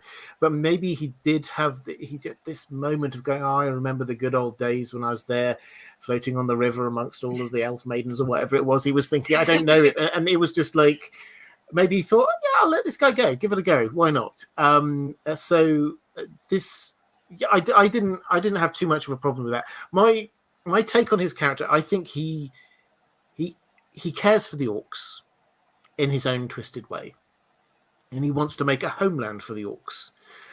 And given the fact that they have made what we think of as Mordor into a green and pleasant land, clearly they have to turn it into actual Mordor at some point during the show. And the way that presumably needs to happen, so is we got Orodruin becomes Mount Doom, spews out ash, covers up the sun. That turns it into this Mordor that we know. that ties in with his idea of, oh, I will miss the sunshine. So his idea, I think, is just, I want to make a homeland for the orcs. And that maybe in his mind is that this will make me a god because I have made a homeland for my people. That kind of works for me. It ties in with the sword, I think, because I think that the sword, we're told it's not a sword. We've tried to be told it's not a sword. Waldreg says it's not a sword, it's a power.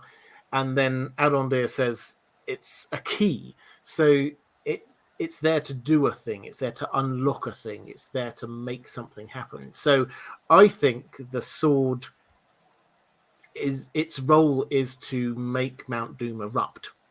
Oh. And that, because that is what he wants. And so he's trying, this is his focus now. Adar, he's learned there's the sword. They were hunting for it. Suddenly everybody get the sword. So he's wanting that. And there is, when you saw that thing on the wall, that was a sacrifice. Because there was that the sword was being stabbed into a person who was lying on the floor. So I think where we're heading with this is that Adar is trying to get the sword in order to sacrifice someone, and we'll talk about who that might be in a moment, but sacrifice someone in order to unleash the power, which we've been told that there's a power in this, to make Mount Doom, which will allow there to be an orc homeland, which the end of my theory here is makes me wonder whether he is a sort of rival to Sauron. Because if Sauron has disappeared for all of this time, then somebody else has suddenly turned up and made themselves the king of all of these orcs, and the orcs are there going, Adar, Adar. They're not saying Sauron, Sauron. And as you say, he seems really quite, I'm not Sauron. So maybe, this is my all-encompassing theory of what's happening in the Rings of Power, maybe Halbrand is coming in thinking, you know what I really need? I need an army. Why would Halbrand / Sauron need an army to get rid of the orcs? That's why he got Galadriel there. He's immediately saying, hey, there's orcs in the Southlands. Galadriel, right, that's it. I'm going to go and kick out those orcs. Why would Sauron want the orcs gone? Actually, he just wants the other guy gone. And so he can be in charge of the remnants of the forces of Morgoth. So that's my sort of all-encompassing theory about what's going on there anyway. I love it. Well, that's all I need. Just, yeah, I'm happy with that. So Rosula D saying, where has Sauron been all this time if he wasn't leading the orcs? Was he hiding or something? That's a really interesting question, because Adar seems to have been leading the orcs. So where was he? He was missing, according to Tolkien. Missing as in nobody really knows what he was doing for the first 1,000 years or so of the Second Age. So hiding from his past, that is what Halbrand was there. We know that there was, and it's a sort of a much debated line, I think it's in the Silmarillion, about did Halbrand at the end of the First Age, he started out going to sort of beg forgiveness from the Valar, and then seems to have changed his mind. So, I mean, do you think that they might be going on this? Sauron's not, I mean, we talked about this a bit ago, but Sauron at this stage isn't necessarily a big baddie. Is that possible? And he's only now making up his mind? I would love it if it was. I'm always way more invested in the villain whose motivations I can actually have empathy for. And if it's the case of, you know what, I messed up, like big time messed up, and I want to try to make amends for it, and the response was rejection, yeah, and it pushes him further in the other direction because he becomes so embittered. That's a powerful storyline. It is. I mean, I do wonder where. I mean, if they are going that, it's quite a quite a strong move from the showrunners, it has to be said, to try and make Sauron not just this face of evil, but actually have a storyline that you might buy into the idea that maybe he could be redeemed. It just didn't turn out right, and that's how he ended up how he did. That would be a really strong move. I mean, I think I would have to see how they do it before deciding whether I like it or not. Right. But it would be quite a strong move. And as I say, it's not anti-Tolkien because we don't know what happened in that period, and we do know that there was at least at the very minimum a pretense of repentance. It may have been genuine, it may not. We don't know. Andrew Case, go on.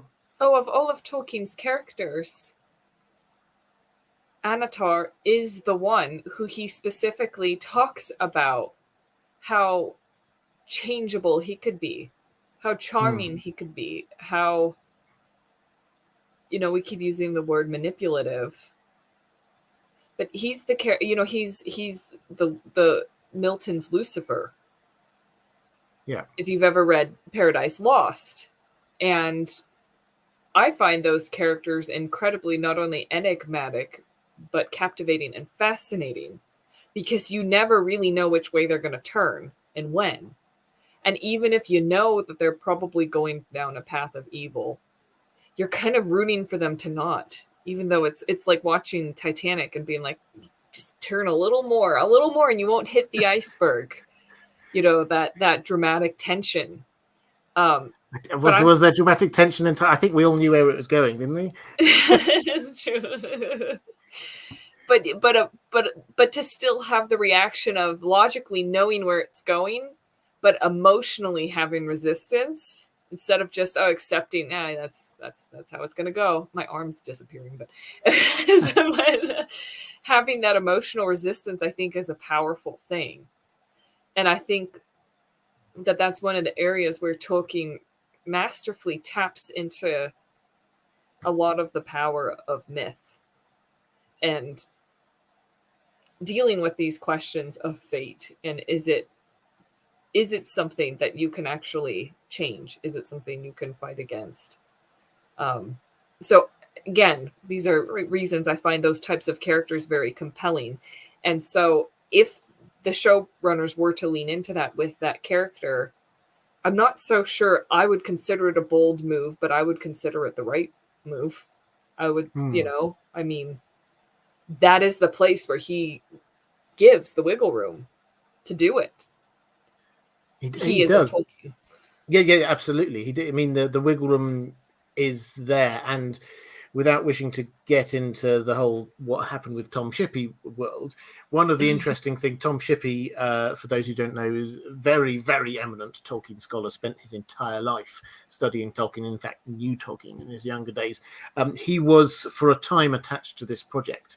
And one of the things he said while he was attached to it was, he gave an example that there was wiggle room for the showrunners for the first 1,000 years of Sauron in the Second Age. This was his professional opinion, is that they could do pretty much anything in that, and it would be okay with Tolkien, as long as he ends up in the right place, as long as he ends up around the year 1000. He's then, and give or take a few hundred years either side, then he's into Mordor, building Barad-dûr, and he's starting to ingratiate himself with Celebrimbor. But the period before that, you could do with it as you wish. So perhaps the showrunners have made use of that as a concept that, well, we could explore the character, not just the how do we move the pieces to get everything in the right way. Mm-hmm. Josh Stewart in the chat saying, I've heard Robert mention before that he has some mild beef with Thranduil. Has he ever made a video that expands upon this? No, I have not. I don't know whether beef is the right word. I just, my take on Thranduil is, I think Lee Pace did an exceptional job in the films of making him incredibly charismatic. But I think when you look at what he does, he's not a nice person. And at some point I will do my my take on Thranduil, but I've not done a video on that yet.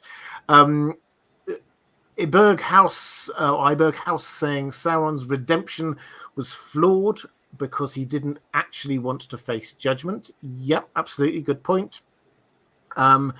Andrew Kay saying it was interesting that Adar took major issue even being mistaken for Sauron. More context and fleshing out needed, should be interesting. Yeah, so I think that the fact that they included that scene and he responded so strongly implies there is something there. At the very least, they know, or he knows who Sauron is and does not want to be mistaken for him, I think is probably the best way of putting that. Brendan Blessington saying Sauron is chilling in the Discworld, riding the turtle.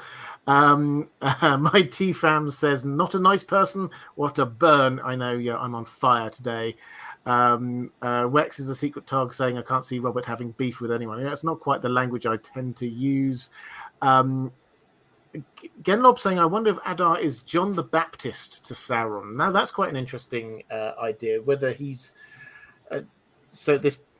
In that analogy, obviously that makes Sauron Jesus, which is perhaps not exactly where we're at, but sort of heralding the way, preparing the way for Sauron.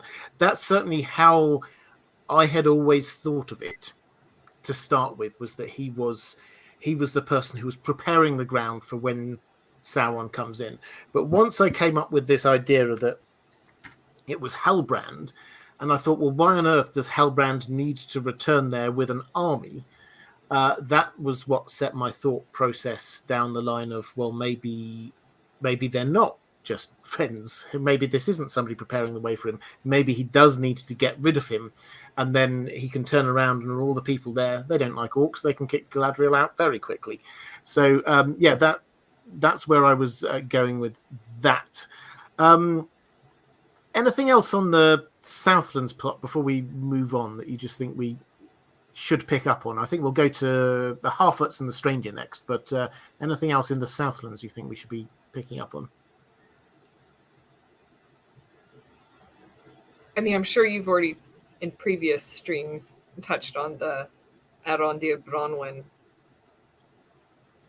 relationship. The romance, the love that dare not speak its name. Not hugely. I would love your take on it. I mean, I think people have noted that this is a sort of a Tolkien theme in a way, the sort of the elf-human romance, and the idea that this is frowned upon by both sides. But I'd love your take on it. Do you like it? I do and I don't. I thought I would really like it Mm-hmm. because I find Arondir very dreamy. So the fangirl in me, Okay. the fangirl in me would, likes it. And I also really love Bronwyn. I really love that she's a character that we don't always come across, in that she's a love interest and she's a mother. And yet neither of those two facets of her define who she is. She's also a healer, and she's someone who is carrying a storyline of her own outside of being Theo's mother, some mysterious man's wife, which I'm sure that will come into play at some point.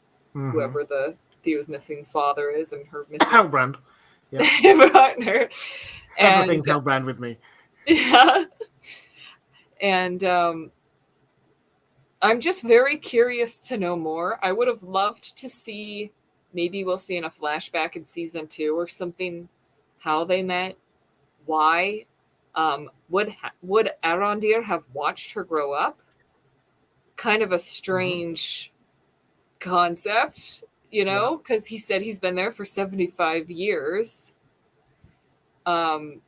Though she did say she was raised in the next village over, but I'm sure he went and patrolled that village as well. I kind of like that she's a little resistant. She seems to have, some feelings for him, but she's also like, dude, there's practical things going on right now. Like, we got to get stuff done. We got to, we have to take some action, and she's very courageous. And I like that she had to prove herself in her community. So in terms of, like, what do we find the most gratifying often as viewers or as readers or as listeners is change. And we've already seen her. She's one of the few characters, so I already feel like has not gone through a full character arc, but we've already seen her go several steps of the way in the hero's journey. And I appreciate that she's not doing it for a man or an elf, or because of, or trying to earn, or trying to be earned. It's a separate storyline, and these are just satellite plot lines around her, and that's just something we don't often see in storytelling to begin with, much less in fantasy. So I know she's a character that they made up for the show, but unlike Toriel, which we don't have to get into, I felt like Toriel ultimately had no agency, and you could take her out of the story and it wouldn't change anything. But if you took Bronwyn out of the story, it would be a different story. So I'm really enjoying her character, and I'm just like, don't drop the ball. Don't drop the ball. You're doing so well. Like, keep it going. And the actress, I think, is doing a fantastic job as well. So I'm happy with their romance being just a few stolen glances, and I think maybe they kind of touched fingers or held hands once. Yeah. This is when Tolkien goes crazy, sexy, hot. Oh, yeah. Fingers touched. If you see this, it's like, woo! I know. Like, steamy. So I'm okay with it staying there, because they've got other stuff that they're dealing with right now. And if it developed further in the heat of the moment or something, so long as it still felt authentic I feel like we know more about who she is and what makes her tick than we know about him. So to me, as long as it feels authentic to her and her character, I'm okay with it. But do I want it to become like a full-blown, like, it's the eve of battle, let's get it on? That doesn't feel right. I don't think that's where they're going with it. I think that, I agree with you. I like the fact that it has remained more shown than said.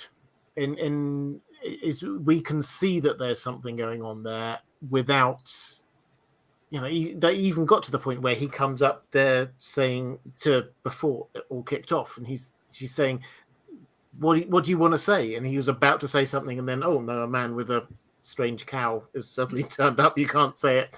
And I quite like the fact that they cut off from it then, so that we knew, but they didn't actually get that moment. She seems somewhat tormented in that scene.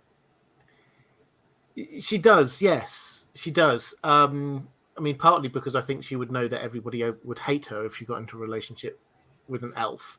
And also, I think if you just think about it from a human perspective, we often think about it from like the immortals perspective. Oh, you would see somebody growing old and die. But like from a human perspective, would you want to be, getting into a relationship with somebody that you know is going to remain, I can't remember how you described him, but as dreamy, young and vibrant as he is, when you're there in your 70s and you can't really, you're hobbling around or something. So I don't know. It would be not something you'd go into lightly, I think. It worked for Highlander, but I suppose he didn't know that he was going to stay young.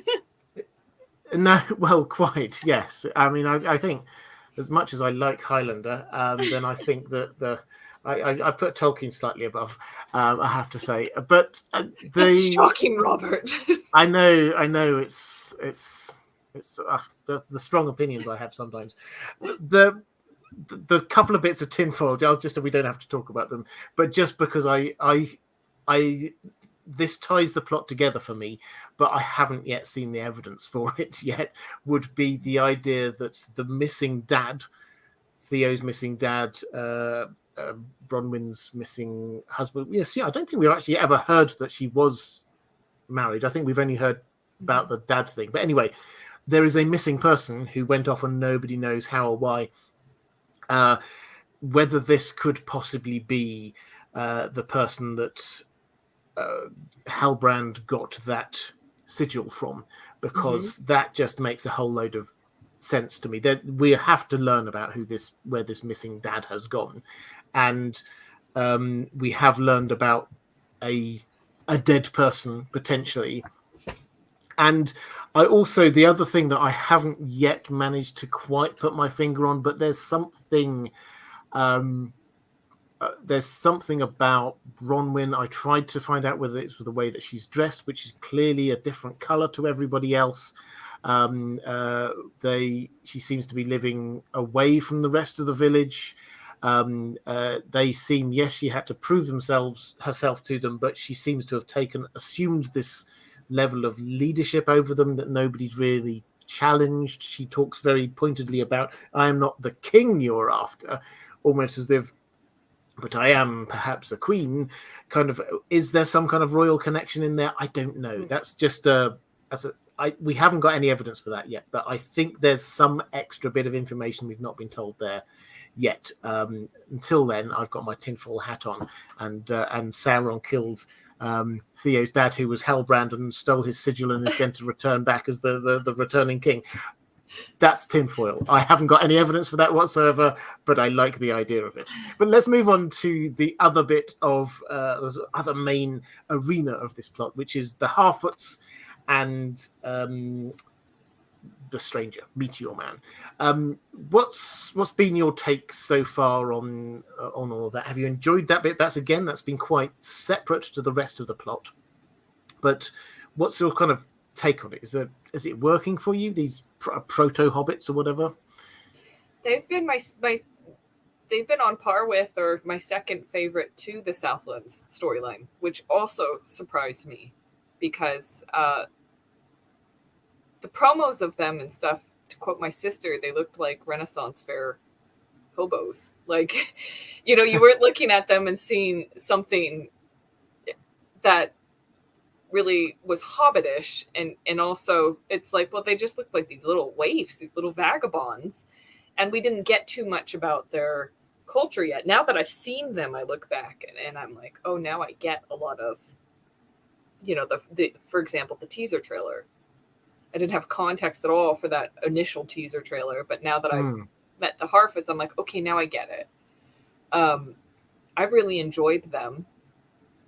And I've really enjoyed seeing the contradictions within their culture. Nobody gets left behind, but at the same time, our existence, they're kind of like the mice of the world. Their existence is so precarious by nature that sometimes they have to just be like, that's it.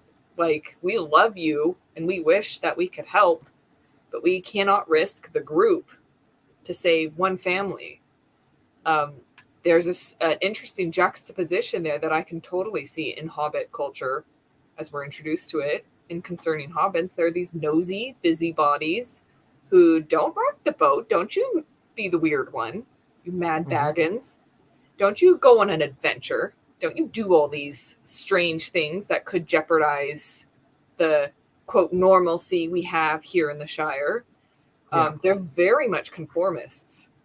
And you see where that potentially came from in Rings of Power, which they needed to be conformist to survive.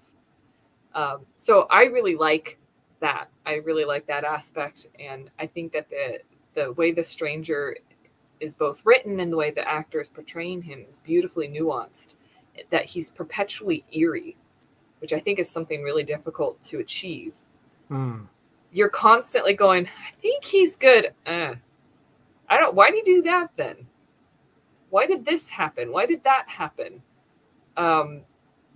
So he, like you said, he's one of the things that has kept you coming back for more. You're constantly guessing and kind of reshaping your opinion of him. And I find him very endearing at this point in the storyline. And I'm leaning way more toward, I think he's good. And has just doesn't have whatever his powers are. He just hasn't harnessed them, and any ill he's done has been on accident, not intentional. Well, let's start on the Harfoots, and then we'll talk about Meteor Man. So the Harfoots, I have to admit, I do, although I like the sort of a lot of the culture and things like that, I did not like the heartless Harfoots will leave people behind bit. That did not work for me. The singing along, no one gets left behind, no one walks alone, and then next scene, well, we'll leave you alone. That jarred for me. But I did love the heartbeat of a lot of that community. That has really worked well for me. There was just on a Tobias in the chat saying they are migrating to the Shire. Just in case anyone's not mapped out where they're going, because they did show us on screen where they were going. They may well end up near the Shire. I don't know, but at the moment they started sort of east of the Misty Mountains, east of the river, Great River Anduin, and also some forest areas, and they came south to start with. They were heading south until they reached a point just what we know as the Dead Marshes. If you remember from the Lord of the Rings, there was that bit Frodo and Sam were there, and it was just like there's faces in the water. That was where they were, just outside Mordor. Then they seemed to turn east, head along the sort of across the north, outside Mordor, north of that range of mountains. There was mention of why are we going this way? This is a bit of strange. And the answer being because the pass we normally go by was impassable, seeming to imply that they were wanting to go through the mountains into Mordor, but couldn't go the way they wanted. And then they've been sort of looking like they're heading now northeast a little bit. So that's the route they're taking.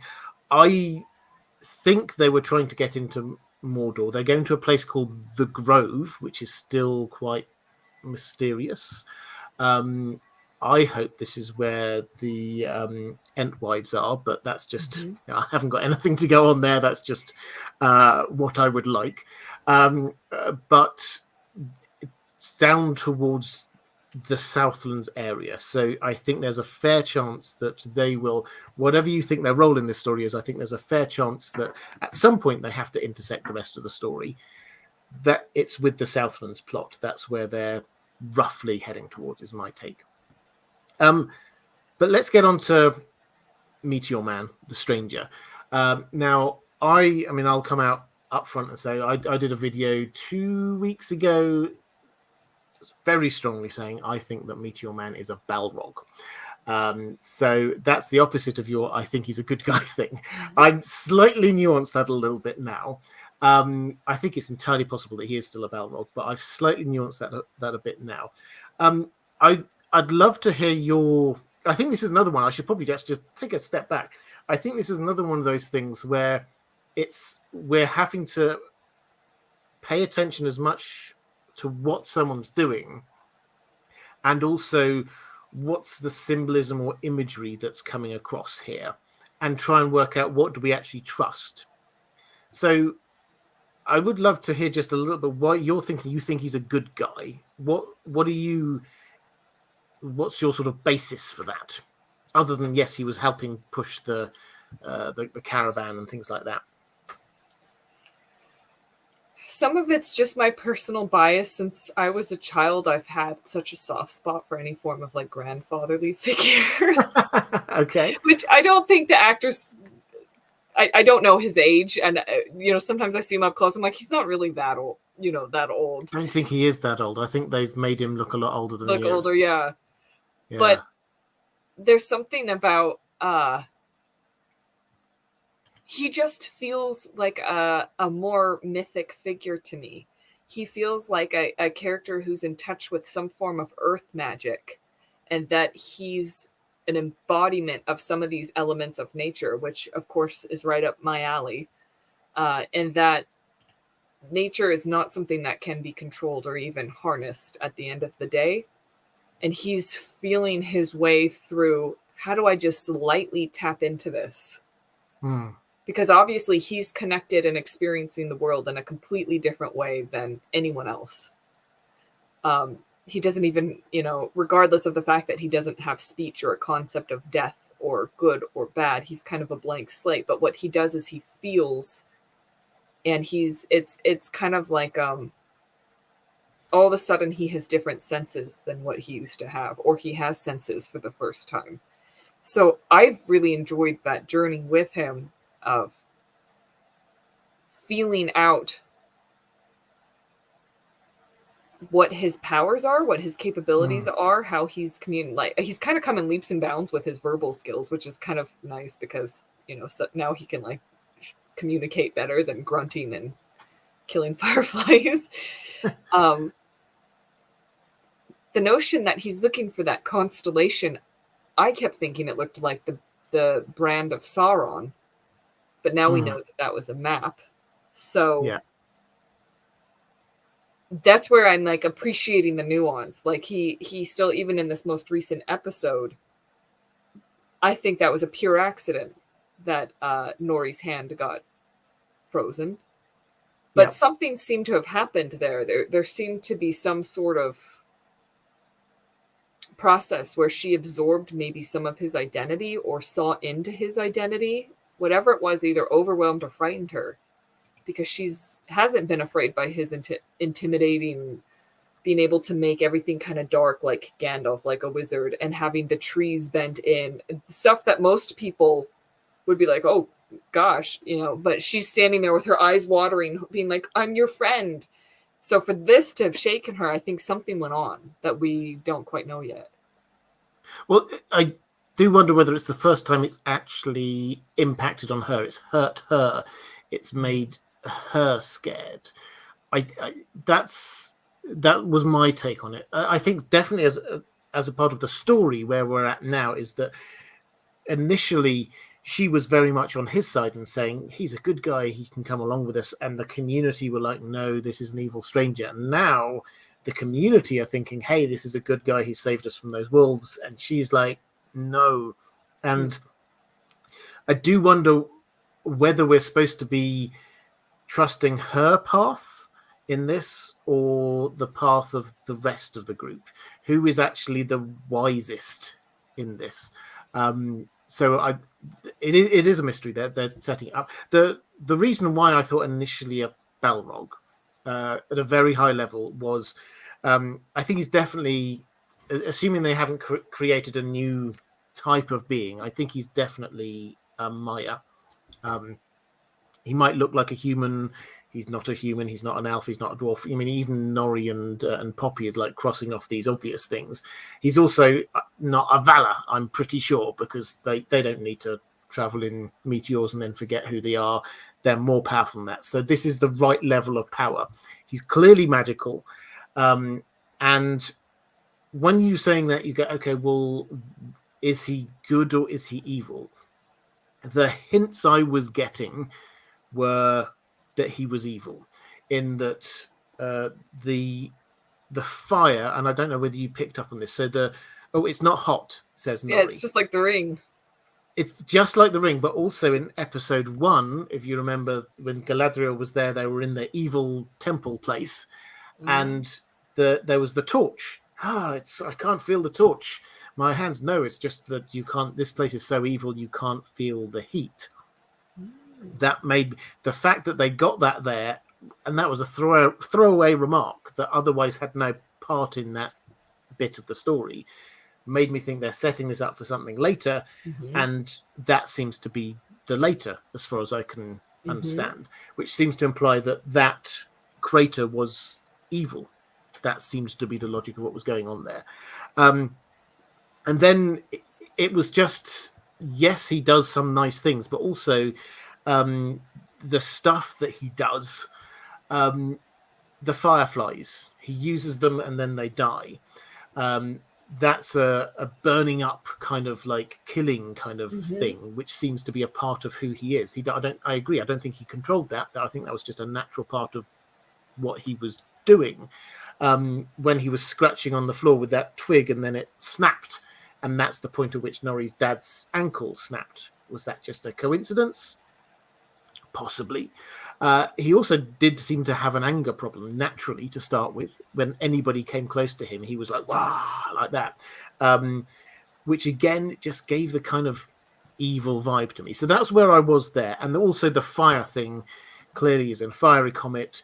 He says the first things he said, I think still the only things he said that we've heard him say that haven't come from Nori is Mana Ure, which is, I am reliably informed by people who speak Quenya much better than me, means what is fire.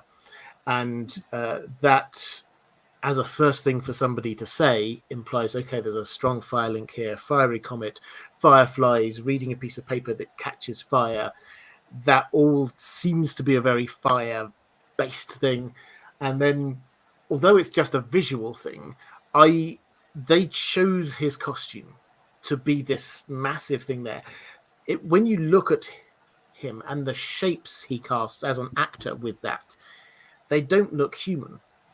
He's crouched down in the ball. He's out like that. It looked almost like he has wings at some point, because he's doing that. He's sort of moving along like this. He gets himself caught up in some other kind of rug thing, which has leaves or something poking out that look like horns for a while. They are making him look not human. So I added all of that up and thought, okay, this seems to me like a Balrog. Then came the last episode, and it made me go, okay, so there's other elements here. There's ice to start with. Yeah. That wasn't there before. He seems to have this kind of like, I don't know what he did with the wolves, but was it moving the air? Was it shaking it? Was it a mini earthquake? I don't know. It was something along those lines. It wasn't 100% clear. And it also became apparent that what I had thought was a symbol of evil which was when the comet went overhead and and the leaf fell down next to Gil-galad. I thought, oh, that's definite evil. But it turns out they were just doing that anyway, so that's not an issue. So I now wonder whether he may still be a Balrog, but he may be connected in with a more volcanic kind of activity. Which leads me on to my meta theory that he is the person who's going to be sacrificed with that big sword and create the Mount Doom, because you have to sacrifice somebody who. And it was a bearded individual in that depiction. Yeah. So that's my sort of meta take on what I think he is and why I think he's there. I'd love your reaction to that. I do have a couple of questions from my patrons, but what's your thoughts on that? First of all, tell me why I'm wrong on that one. I think you make a very compelling argument. Okay. I think I've won you over. This is good news. No, but my question then goes back to, they're not just writing this show for Tolkien scholars. The majority of the audience, probably almost 90%, is going to be casual viewers. Yeah. Is that a little too meta for those viewers? I don't know. That's my question. Is it more emotionally satisfying for a more casual viewer to have him be a wizard? Or is this a vehicle to introduce more casual viewers into the complexities of the Maya? I don't. It's possible. I mean, I think we've seen on one of the trailers the last shot of one of the. I think it might even been the official trailer. They did so many trailers, but I think the official trailer, the last shot was of a Balrog, and it did make me think. Okay, so this is a theme, and that wasn't just because we had that story about the Balrog and the Silmaril and the Mithril and stuff like that. That's something else. So I think we're still expecting to see a Balrog somewhere. And it should be too early for Durin's Bane under Khazad-dûm. So, I don't know. I don't know if they need to explain it. I think if they write this well enough, they've shown that this person is hugely powerful. And they've shown that the powers are there of fire. There's something to do with ice. There's definitely a kind of a force, something, shout. Who knows what that is? I don't know quite how you describe it, but there's a thing there that he does. And you could just, they've got the visual effects to do something. Imagine if somebody stabs him and then just like that, and it just suddenly everything erupts around him. And that would, without even explaining who or what he is, I think people would buy into that. That, okay, this is a mystery, magical thing. We now understand that's the purpose of having this character there. Let's go with a couple of questions from my patrons. Mike McFly saying, I do love your Balrog theory. Could it be that he isn't one now, but has the ability to be turned into one if he is a higher being? Maybe by the not at all evil sword. if he is sacrificed with the sword, could that be what transforms him? So yeah, this is what sort of ties in with my thought that whether he needs to be transformed into it, he's taken on, Maya can take on different forms and shapes, so that is why I think he could be a Balrog in the same way that Sauron could be anybody out there, because Sauron is a Maya and can take on that shape. I mean, what do you think about the idea of him being the sacrifice? It does look a bit like him, that kind of carving. Do you think he's got another role other than that? How do you think he could be a sacrifice to save the Harfoots? Well, I wasn't considering him to be a sacrifice until I heard your theory. Okay, or that a sacrifice was necessary. I looked at that bas relief or sculpture, whatever it did, and my, the way my mind works, I saw a classic Roman depiction of dominance. Like, I am just Sauron. I'm the force of evil. Men, you're below me. I'm just, because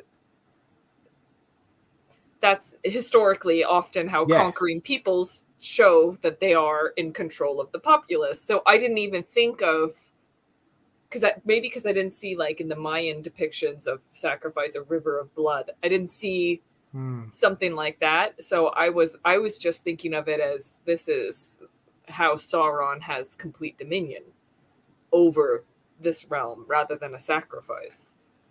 So I don't want the stranger to be sacrificed, though, because I enjoy having him in the show. So would you, and I love that, by the way, and this is where my brain immediately goes to crazy theory crafting, and yours goes to that, well, this looks really good and this makes sense in this context. And I think probably you're right more often than I am in this kind of thing. But do you buy into any of these other ideas? Then we've heard people saying this might be Gandalf. I know some people saying this could be one of the blue wizards. Do you think there's anything in any of those theories that you've kind of liked? I was leaning way toward Blue Wizard, just because I know canonically Gandalf shouldn't be there yet. Though at the same time, where are we? We don't know exactly, because they have done so much time compression. I think to emotionally satisfy the average viewer, it would be, I wouldn't be surprised if they say it's Gandalf. But just knowing what I know, I'm more leaning toward it being a blue wizard. And see, that's why I was enjoying the nuance of, because a wizard could be good or they could be bad. Power is power. And so I was interpreting the connections of the fire being cool as, is that how they represent great power or great magic in Middle Earth? Yeah. In theory, if the One Ring was in the right hands, would it not absolutely corrupt the person? I think that's a question that we pretty much have answered, but there's a little bit of question mark there with Sam. There's certain characters who seem to have such stalwart goodness that they can resist it. So is the ring inherently evil, or is it absolute power corrupts absolutely? And just because, he could become a Balrog, she does keep emphasizing, you're good. It's okay, you're good. Is this the same kind of nebulous territory that you're speculating Halbrand is in? Is he in this liminal space where, for a heartbeat, he could have chosen a different path? Well, yeah, and again, I think if the showrunners are going down this route, it's a very strong move to suggest that perhaps these massive characters aren't just pure evil, that there is potential for them. I mean, another question, Creative Branches says, I would find it much more compelling if he's a neutral Maya, struggling with his allegiances and nature rather than explicitly one thing, either good or bad. But I just don't know if there's a precedent for a blank slate neutral Maya. I mean, I think this works. This does work well. I mean, in terms of answering the question,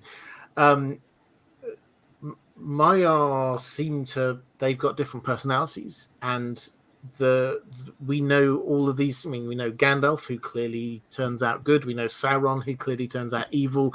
We have Saruman, who starts off probably quite good, but then definitely turns evil. We got Radagast, who just goes off and like buries himself under hedgehogs and mushrooms and is happy. I mean, it's just like there's a variety of these different personalities. So I think, although we tend to think of good and evil when we come to Tolkien, and I think we should, because I think he's very clear on what good and evil are, he doesn't put it in that stark a term. He does show us nuance in all of these different things, and good characters show bad traits, and bad characters show good traits. And so the idea that when Meteor Man arrives, doesn't know who he is and is having to learn this, it works well for me on this idea that maybe Nori is there effectively trying to teach him to be good and saying, no, you are good. This is how you do things. You help out here. We're part of a community. This is the messaging that Nori has been giving him. But I mean, just as a complete aside, the language he's using, the words he comes back out with, I didn't see anyone who was actually noted it down anywhere. But, you know, she says a whole load of things, and he just suddenly comes out like evil, good, or something like that. And it's just like, you know, I can't remember the exact phrases he comes out with, but all of them seem... Or peril, something with the word peril.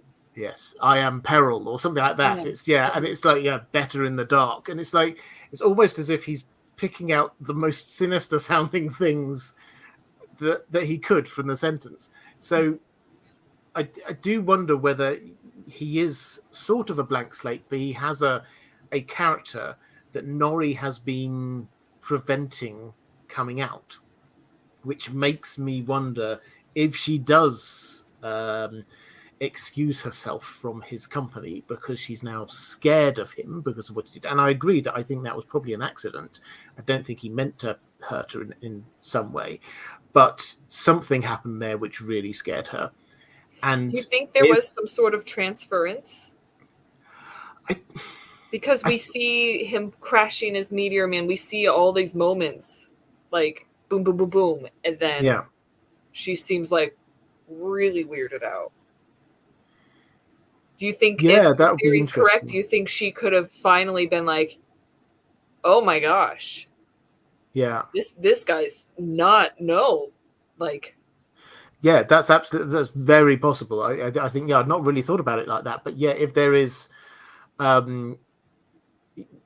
if he was healing in some way, which he seems to have been doing with that, then he must have been open in some way.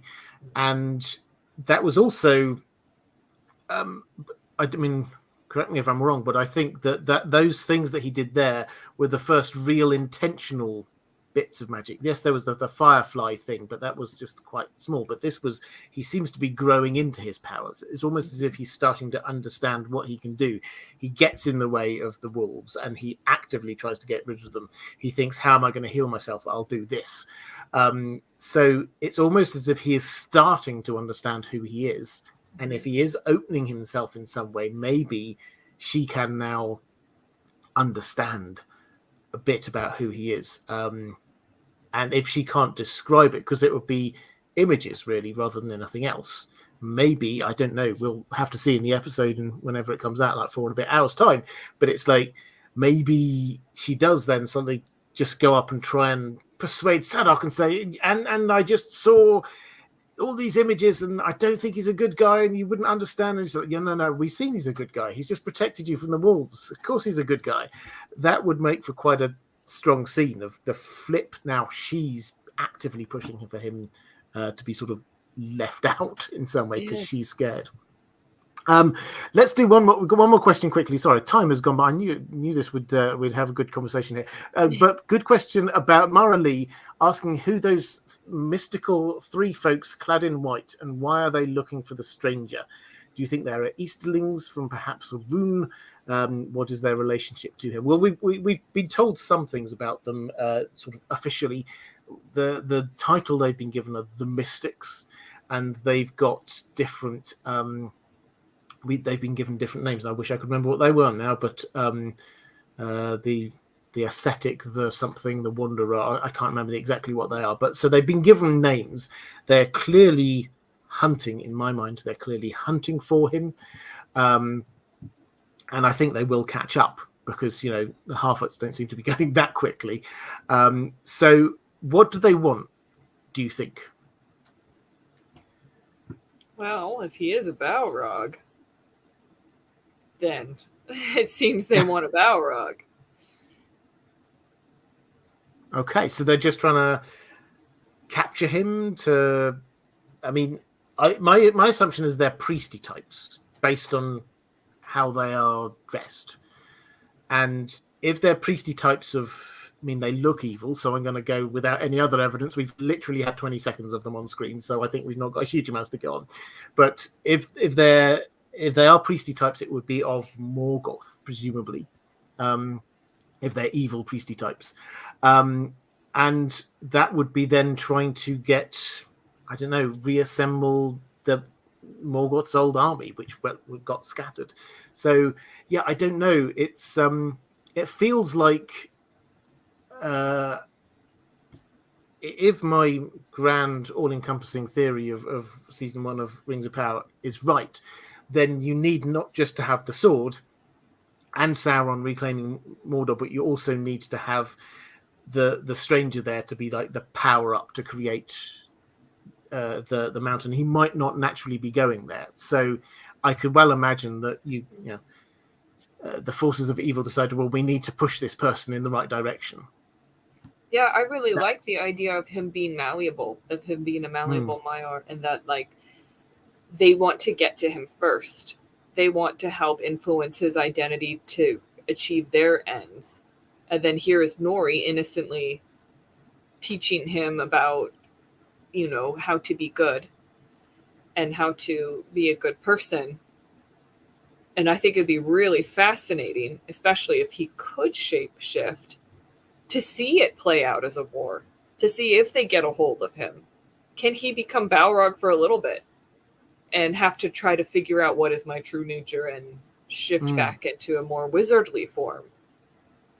Could he be a Maiar that we just never heard of because he eventually is like, I'm actually leaving? Even though I think their fate is meant to be tied to Middle-earth, I think they can't go back until whatever their goal was is achieved, if I'm remembering that correctly. Yeah.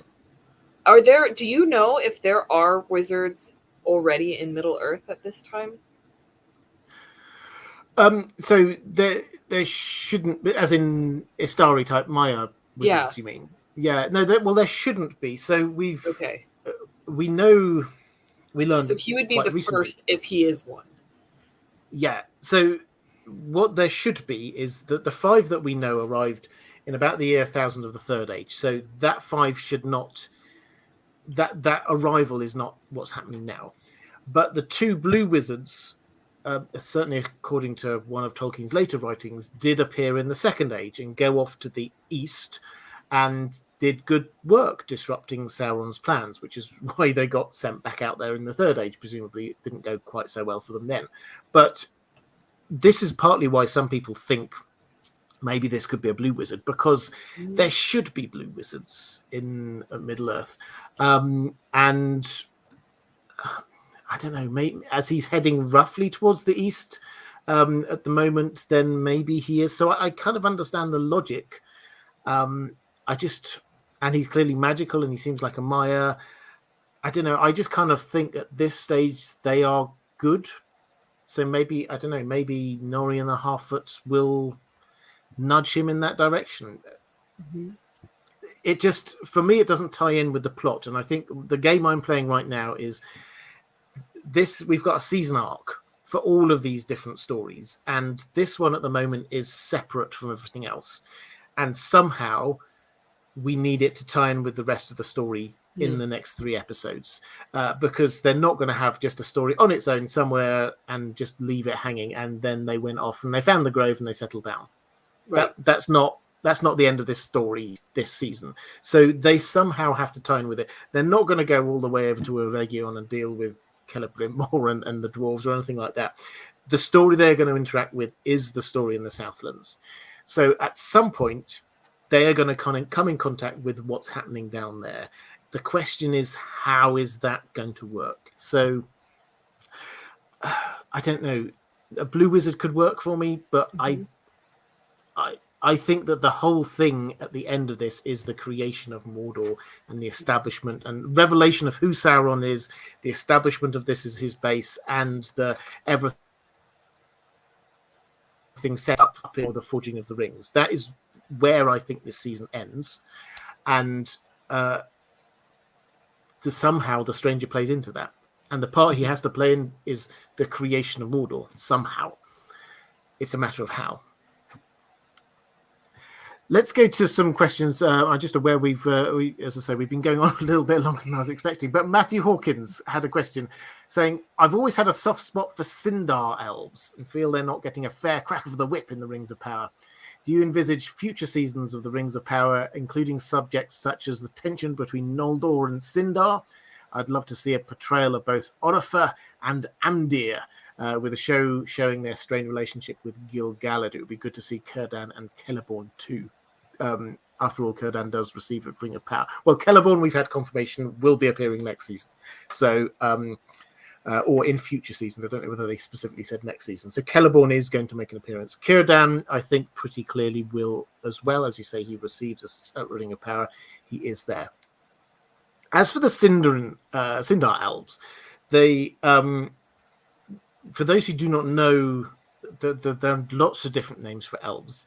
And very, very broadly, this is the bunch who, if you wind back to the beginning of the elves arriving in Middle-earth, they wake up, the Valar discover them and say, hey, come over here to Valinor, it's wonderful over here. And some decide not to. 3 big groups, tribes say, yes, we'll head off with you. 2 of them end up over there. The third, the Teleri, they just sort of make it over. Some of them don't. Some of them stop off on the way. Some of them get to the edge of Middle-earth and then their king disappears and they hang around for a while. Some of them head over on an island and decide to just stay off the coast of Valinor. So they're a bit all over the place. The Sindar are the ones who stayed in Middle-earth. So that's who they are. They are, if you're a First Age fan, then they were the ones under King Thingol in Doriath, and they become rulers of some of the realms we're going into the Third Age. So that's who they are. Are they going to show some of the tensions between elves in the Rings of Power? My feeling is probably no, because they seemed to bundle all the elves together in that little bit of prologue bit that we had to start with, isn't it? And then we, the elves, went over to Middle-earth and fought the bad guys. There was no hint of, there were some elves there already, and then we came across, and then there was some tensions between us and the elves there. No, they just missed all of that out. The elves came across. So I think they're just squishing all the elves into one big group, maybe with a few hints that some of them might like trees a little bit more, and some of them might like living in mansions, and some might live in caves. I think that's probably it. But what's your take, Kelly? Do you think that they will get into this differences between the types of elves? I feel like they've very, very lightly hinted at it in I think it was the first episode when she says, or maybe it's the second one, with that ginger elf. He's got a nickname, like a Figwit-like nickname, I think. Gigwit or something. Gigwit, yes. Yeah, Galadriel is great. Who is that? Yeah. Well, he says, they say, he's describing what the light supposedly feels like as you're entering into Valinor. And she says, in my entire childhood, that was the only light I knew. So I feel like that's kind of as close as they've come to insinuating that. But I kind of wish that they put more emphasis on the fact that she's a Noldor elf, because to me that made a big difference when I was watching the first episode. She jumped off. So many people were like, why would she do that? Why would she just jump off into the middle of the ocean and think she could swim that far? that really pulled me out of the story. And all I was thinking of was, I wish I like had those superpowers. I wish I could just jump off a boat and have the confidence that like this is probably going to be tough, but I think I can do it. I think I can swim that distance. And like I might die, but I'm fairly sure I'm a strong enough swimmer and I can withstand the cold and, you know, this, that, and the other. So it didn't pull me out. It just made me admire her kind of superpowers more. And then we see them when she's taking on all those Numenorian, I guess, not quite soldiers, but soldiers in training, that, you know, her prowess. And I just feel like she could be assigned a little bit more of an otherworldly tier if it was talked about a little bit, if it was like she is a little different than us. And same with Elrond, you know, the half elven. I think that the audience, even the casual audience, can handle that. So I'm not clear on the rationale of why they didn't want to distinguish at least a little bit. You don't have to get into the nitty gritty, but at least it kind of goes back to one of your patrons' questions about the family relationships of Galadriel and Galad and how those play out. And so I would love to know more of why they chose not to highlight that. And I look forward to seeing if they do eventually play into that. Yeah, I mean, I think I'm quite fatalistic about this. I think the more I think about it, the more I think the hints are that they're not going down that route. The fact that Gil-galad apparently was in charge of the elves all the way down to the Southlands and could recall them, and the High King has said, come back. That's very much the kind of, there is one king of the elves, and that's Gil-galad, which is not exactly, he was the High King of the elves of the West, of the Noldor, effectively. So he was not that character, and they've made him more than he is. So I think probably not, Matthew. 444 saying, I remember that the showrunners mentioned to use, this is something I'd love your take on, particularly Kelly, because you're at the same event as me when we heard the showrunners talking about this. I remember that the showrunners mentioned that they wanted to use in dialogue only words that were used by Tolkien. In the last episode, Durin said the word shit, and I read Tolkien, and I read Tolkien only in my own language. I think you're Polish from memory. My question is, did Tolkien really use that word, or is this another case of the producers not being entirely honest with the viewers, like when they said there'll be no political messages and allegory, which there was in episode 4 with the Numenor storyline? So just in terms of the specifics of did Tolkien ever use that word, I've had a quick look. I looked on Search Tolkien, Tolkien Digital Tolkien project, which I highly recommend. Just Google Search Tolkien and you find it, and you can literally put a word in there, and they haven't got everything he's ever written yet, but they've got all of the main things on there now, and you can see where a word has appeared, and it's just and you're right, that word does not appear anywhere there. That doesn't mean that he never used it. Certainly as a word, but it's not in any of the main texts. Definitely. It will be a word that he will have been aware of. This was Middle English. I think it originally came from sort of Germanic words. So I'm not personally too much against it. But what's your take on that, and the sort of the specific point there? Do you remember there when at the London event that we were both at, when they were talking about we only want to use words that Tolkien himself used? Was that your memory of it? Yes, that's my memory of it. But I thought that it was in the context of anything he'd ever written. So personal letters to publishers, letters to fans. I thought those were all fair game. I'm gonna have a unibrow in a minute if I don't take this. That's fine. I'll let you figure that one out. So it's possible. So I think it's not a word that we would necessarily think that he would use, but he may have done.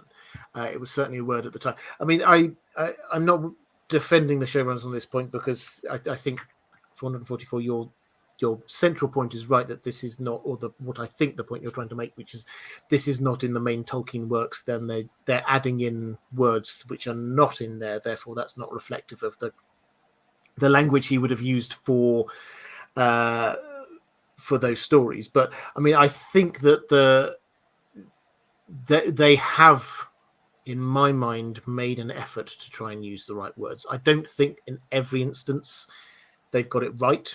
I think that some of the phraseology they've used is not just the showrunners. There's writers. There's lots of people involved. We use the showrunners as like a shortened version of lots of people involved in this project. But there's there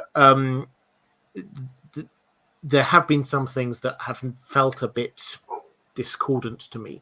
And there's a really interesting article, by the way, on the onering.net at the moment from somebody who's gone through and tried to get under the skin of why is it that some of the language usage isn't exactly right.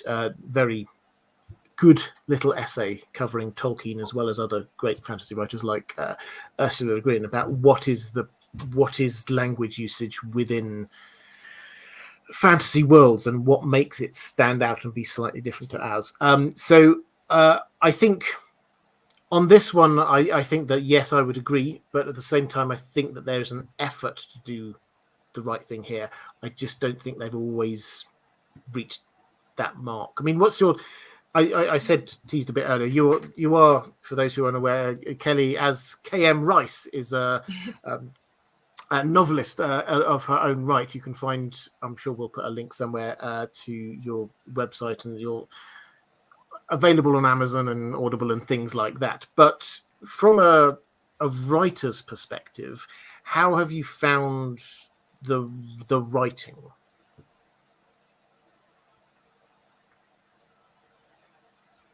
Well, there's several ways I can answer that. In terms of dialogue, there have certainly been a few cringeworthy moments. And those moments, I just have to take a pause and remind myself this show is not written for me. Mm-hmm. It is written for a wide audience, and it is written for a wide age range. And then there are other moments where I'm like, I want to hear that again, because that was so philosophical or poetic. A lot of times that's assigned to the elves, those phrases. So to go to the question of this, this foul word mm-hmm. that your patron brought up, whether it's used on Tolkien or not, and again, I'm also not trying to defend the creative choices that they made, but rather I want to understand why they made them, was like what I was saying earlier, we've never really seen the common folk of Middle-earth who are humans. We've never really seen the rough day-to-day. These people probably would have been coarser. If Tolkien were to write about them, would he have used language like that to more authentically represent them? Is that language that he would have heard in every pub he probably went to? Absolutely. Was it maybe against the grain of how he wanted to express himself to the world? Probably.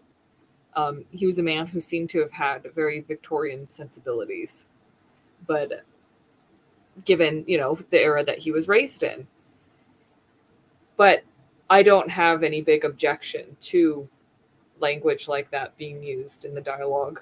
I actually, to show how jaded I am, I guess, or numb I am to it, I don't even remember hearing it. So, but I'm assuming I don't. I have to say, yeah. I'm assuming it was in the Southlands. It's I think it was Durin, apparently. But, it was Durin. No, I can't remember hearing it myself. But I mean, I was hoping sort of in a wider understanding of the language usage, which I found interesting when it sounds like your take is roughly the same as mine, is that there are some bits which have not quite resonated. What I do value is there's been a high aspiration here. I'm always a fan of having high aspirations with these kind of things. The aim is definitely there to have elves speaking in a different way to the Harfoots. There are some of the phraseology. I love things like quick sticks. I think that works really well. That's just, and a lot of their little bits of phraseology, I think that's worked perfectly. Some of the sort of sayings and things haven't always chimed with me. There have been a couple of moments where Galadriel, for example, she's come out with a line with to Hellbrand about, which is picked up in that article I was talking about a moment ago, when she talks to him and saying, you know, you are the reason why you're here is because there's a king in the Southlands and you are him. And actually, Tolkien probably would have written, and you are he.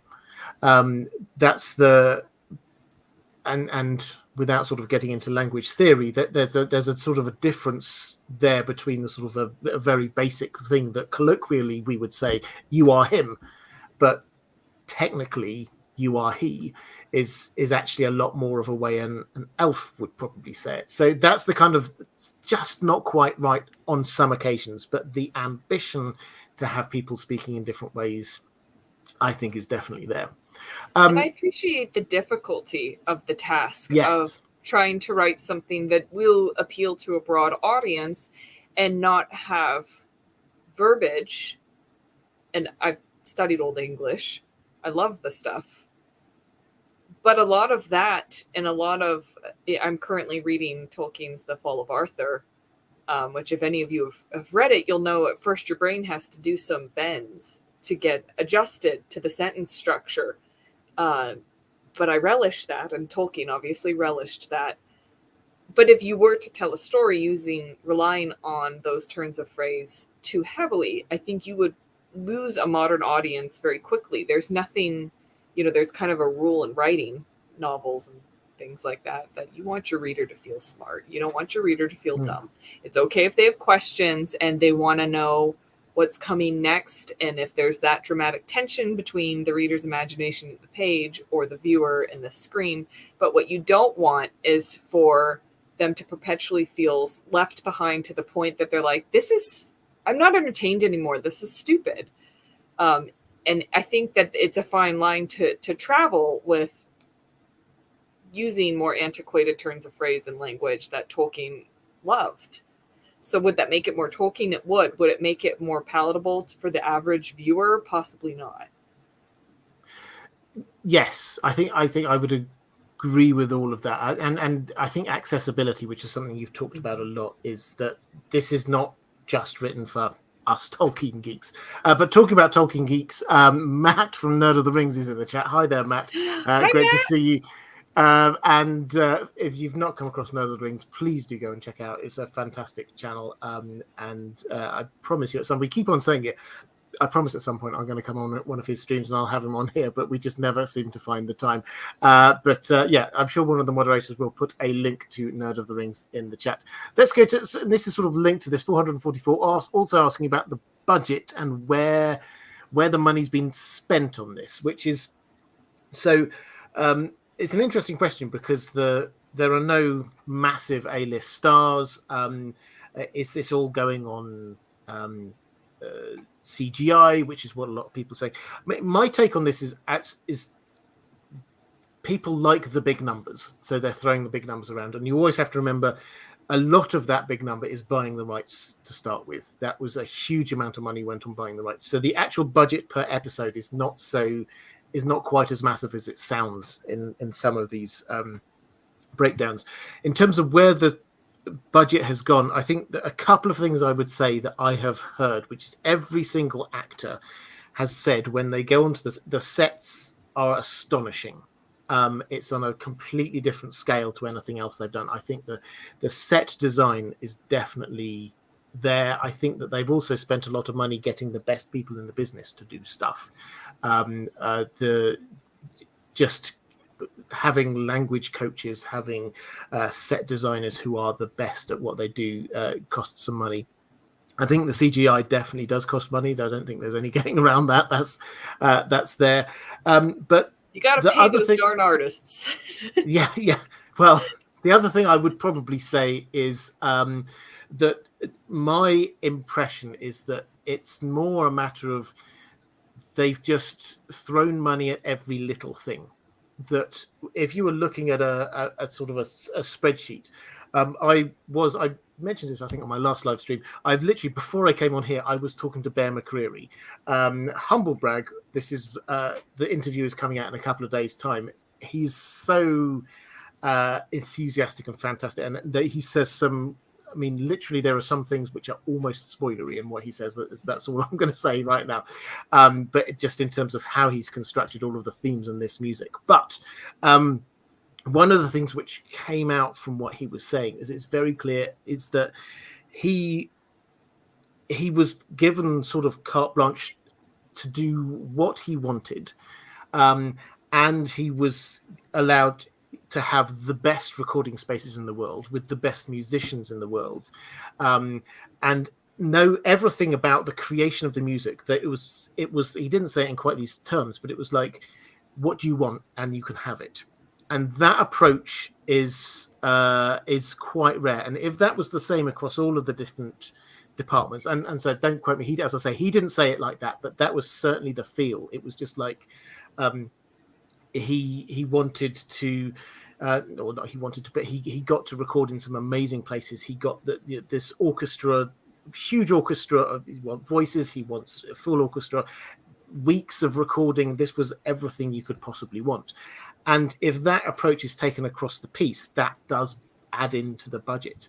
And although there is no big names, there are, and I lost track, 24 principal actors. That's a lot of people to be paying a reasonable salary to, and they're not all complete newbies. Some of them are actually quite established as well. So that's my take. So I think that you see it. I think you see it where the money is sent. That's just my personal understanding of it. But I'll go on to a question from Jacob Wells, the last question from my patrons. So now's a good time to drop any last thoughts into the chat. Saying, "G'day, Robert and Kelly. I am in Deep Geek about the world of Ice and Fire, but when it comes to Middle-earth, I'm more of a casual fan. This has allowed me to miss any potentially frustrating lore issues in the Rings of Power. From that perspective, I want to know which character or storyline or motif has brought you the most joy during this new adventure in your beloved Middle-earth." So I think this is a good sort of question to be rounding off on. What's brought you the most joy out of what we've seen so far? I think some of the cute scenes with the Harfoots, like I still like childhood cartoons or certain cartoons for children. Like, I think that there is a certain charm. So I'm not above, being like, oh no, I'm far too old and educated for that. I have to have something really meaty. Sometimes the slapstick humor of the dwarves, or even not slapstick, but just the contrast, the contrast of like Durin at the table and then like getting that, telling that whole tale and then like, yeah, I made it up, Yeah. Like I'm really enjoying Elrond and Durin's relationship and the family, his family. And also I'm really having, some joy out of the horror elements from the Southlands, because it really grounds it for me. And it reminds me of what the stakes are. Because as you, very astutely pointed out earlier, there isn't a lot of direct physical conflict in any of the other plot lines. It's just conflicts of personalities or motives. And that's an area where we are reminded of where this can and will go and what's at stake. Yeah, and I think I wouldn't disagree with much of that. I think the heartbeat for me, it's the joys, it's Khazad-dûm. Bringing joy just in seeing some of this, seeing inside Khazad-dûm was amazing. I still, we're seeing the two trees was astonishing. I love coming into Numenor. I've never seen Numenor on screen. This is something I've only read about, and it's lived in my imagination. And here it is. So I think the visual landscape we've got there, I think the music has been astonishing as well. I'm not just saying that because I just spoke to the guy who did it, but I said it to him, to his face. But I think the music is astonishing. I've also, I think, in terms of sort of joy, it might be just how my brain works, but I have had joy from this figuring out what's going on, because this is a world that I know inside out. I know the stories. I know who these people are. I know where this is going to go. And I just kind of assumed that we would get a story that I would know and understand as it's going along. But, there's 3 or 4 mysteries there that I've got my theories, and I think I'm probably right on at least some of them. But I don't know, and the not knowing is really exciting for me, to be in this world and be sure that Sauron's pulling the strings somewhere. And I think I know what's going on, but I might not. I might have got this wrong, and that is actually a little bit of joy, and it's bringing me into the world in a way that just a pure retelling probably wouldn't, because I feel like I'm a part of this. I feel like I'm one of the wise there, trying to figure out what's going on. What is this big plan? There's something happening. The skies are strange. Okay, what does that mean? There's the sword of definitely not evil slightly. That's clearly got a purpose. I think I know what it is, but can we be sure? What's Adar going on? All of these questions popping up, that's what's bringing me joy from this, I have to say. But let's just have a very quick chat, just to say, actually, we're just under 4,300 for the charity stream. So if Wow. you're there, and this is over the season, so if you can push us up to, if you've been enjoying this stream, this is the way I'd love for you to show your appreciation if you can afford it. It's a wonderful cause. So if we could push it over that just before we close up, that would be absolutely fantastic. And thank you to everyone who has been donating. As I say, it goes through too quickly to shout out all the names, but I do appreciate each and every one of. I second that. Thank you so much to everyone who's donated. With more money, they can do more experimental treatments and research, and it just opens the door of possibility. Here. Absolutely. So thank you very much for everyone who's been doing that. Have a quick flick through. Jules Verne saying, why do Numenorian helmets have ponytails? I'd not noticed that they did, but to look cool, I'm guessing. Have a quick flick through. Brother Matthew saying Anatar is already corrupting Gil-galad's tree in Linden. He mentioned in episode 2 the Forge Tower is of singular importance. I think Anatar consulted Gil-galad and Celebrimbor already. Yeah, I think I would agree with that. He's certainly Celebrimbor. Caius Ballerina saying if Celebrimbor has already met Anatar, could he already be under the influence of a cursed ring or object? He's got that weird absent-mindedness Bilbo had at the end of his time with the ring. Yeah, that's something I've noticed as well. He does. He just likes to go, oh yes, I just remembered something. And it's quite hard to say. He's an excellent actor, so surely he's trying to show us something through this. But is this just the character? I don't know. It's a really interesting point. I wonder whether there is something going on there. Enigma Records saying, funny how the best parts of this show are the non-Tolkien ones. And now I understand what you mean by that. It's in terms of the ones that we and I was thinking this as well, the Southlands plot is probably the one I've been bought into the most, and that is completely new for the show. So it's none of it at this point is pure Tolkien. We're not relying on Tolkien's words. We're not relying on what he's told us. This is building us up to the point where those building blocks are there. But Kelly, I've been keeping you for a long time. Is there anything else you want to say about the Rings of Power that you've been burning to say and just waiting for the opportunity? Possibly not about the Rings of Power, but just in response to that comment and to comments that I see in general. I challenge anyone to make a 30-minute short film adapting exactly a section of Tolkien, or maybe 2 hours to be a little more accurate, because it does irk me a little when people go, well, that's not exactly how it is in the book. And it's like, do you really want to see the book as a film? First off, they're two different mediums, very different, but it would not translate very well. And in fact, I'd venture to say, I'm sorry in advance, that if that manuscript passed across a publisher's desk today, it would get rejected. What does that say about our modern publishing industry? That's a different conversation. But it is very dense, and it is very wordy, and it is very full of asides that completely detract from the momentum of the story. That's why it's challenging for a lot of people to read.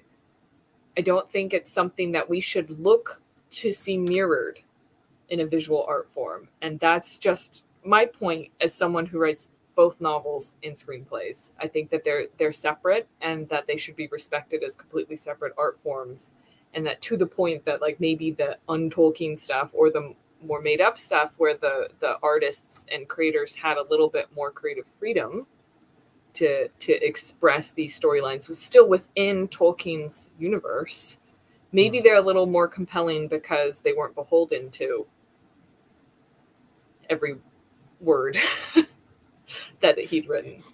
Just throwing that out there. No, and this is something I do agree, and any adaptation from page to screen makes changes. I think the difference here, the challenge here, was that this isn't actually an adaptation. Mm-hmm. Season 1, the later seasons will be more of an adaptation, but this is not an adaptation. Pretty much none of these storylines that we've got here are from Tolkien, to put it bluntly. This is trying to fill in the gaps, and Tolkien, we quote the letter a lot, Tolkien did, certainly at one point in his life, very much like this idea. He creates the big canvas, has some holes in it, and other people can come in and create bits of art in those holes. So he was okay with this in principle. These are people trying to fill in the gaps in the Second Age timeline. And as a principle, I've got absolutely no problem with that at all. We may like what these stories are, we may not like what these stories are, but as a principle, I think that's fine. And yeah, absolutely. If you adapt from page to screen, there have to be changes, because it does not work. Even Peter Jackson, we keep on saying this, but it's true all the time. Even Peter Jackson's films, the amount of changes they made, and these are not insignificant changes. These are changes to characters. This is leaving out whole chapters of the book. This is changing the order that things happen in. There's huge amounts of changes that happen there. But it became brilliant because they made it a brilliant set of films without slavishly sticking to what Tolkien had written. We could probably talk about that for a lot longer, but let's not do that. Did we get up to? No, we're. Oh, I think we've just made the 4,300. So thank you very much, everybody. I hugely appreciate that. That's very kind. Kelly, why don't you remind everyone where they can find you on the internet? If you're not completely sick of me by now, you can look up Happy Hobbit. We're here on YouTube, and of course we've got social media all over. We're even on TikTok now. And then as an author, I was inspired by Tolkien and decided to publish under my initials. So my initials are K for Kelly and M for my secret middle name, and Rice. And I've got, I'm a fantasy author, nowhere near on par with Tolkien, never will be. But I do write my own books, and Robert's read one of them, or listened to. I think you had the audiobook. I listened to, yeah. So, well, two things there. Firstly, feel free to speculate wildly in the chat what the M may stand for. And secondly, yes, I have Darkling, which was an excellent. I mean, I think technically it's a young adult story, and it's more. I don't know the novella length, but it was sort of not epic novel length. It was no. It's a quick, especially if we're going by Tolkien standards. It's like. Yeah, and it's genuinely excellent. So I would highly recommend that. And that's and I think you've done 4 or 5, but they're all quite different from the stories. But... I'm a publisher's worst nightmare because they're like, no, you have to stay in your lane, and I'm like, no, I want to try this now. But Darkling is a fun Halloween read. And then if you're interested in Celtic or Irish mythology, I have a whole series that is almost complete. There's just one more book to come out, and it's called Afterworld. And the first book is Ophelia. And you could go to kmrice.com or type it into Amazon or whatever, and you'll find more info if you're curious. Excellent. As I say, highly recommended. I will make you disappear for just one moment. You will be back. Just going to point at the screen. So if you're watching this back a little bit later, appearing somewhere around here will be linked to other live streams that I've been doing. Appearing somewhere around here is a link to my Patreon page, which is the best way to support this channel if you wish to do so. So I think with that, I will be back on Sunday with my House of the Dragon live stream. But Kelly, thank you so much. Thank you everyone who's donated. Excellent questions again. Moderators, patrons, everybody. Thank you very much. Take care, and I will see you again soon. Thank you. Namarie.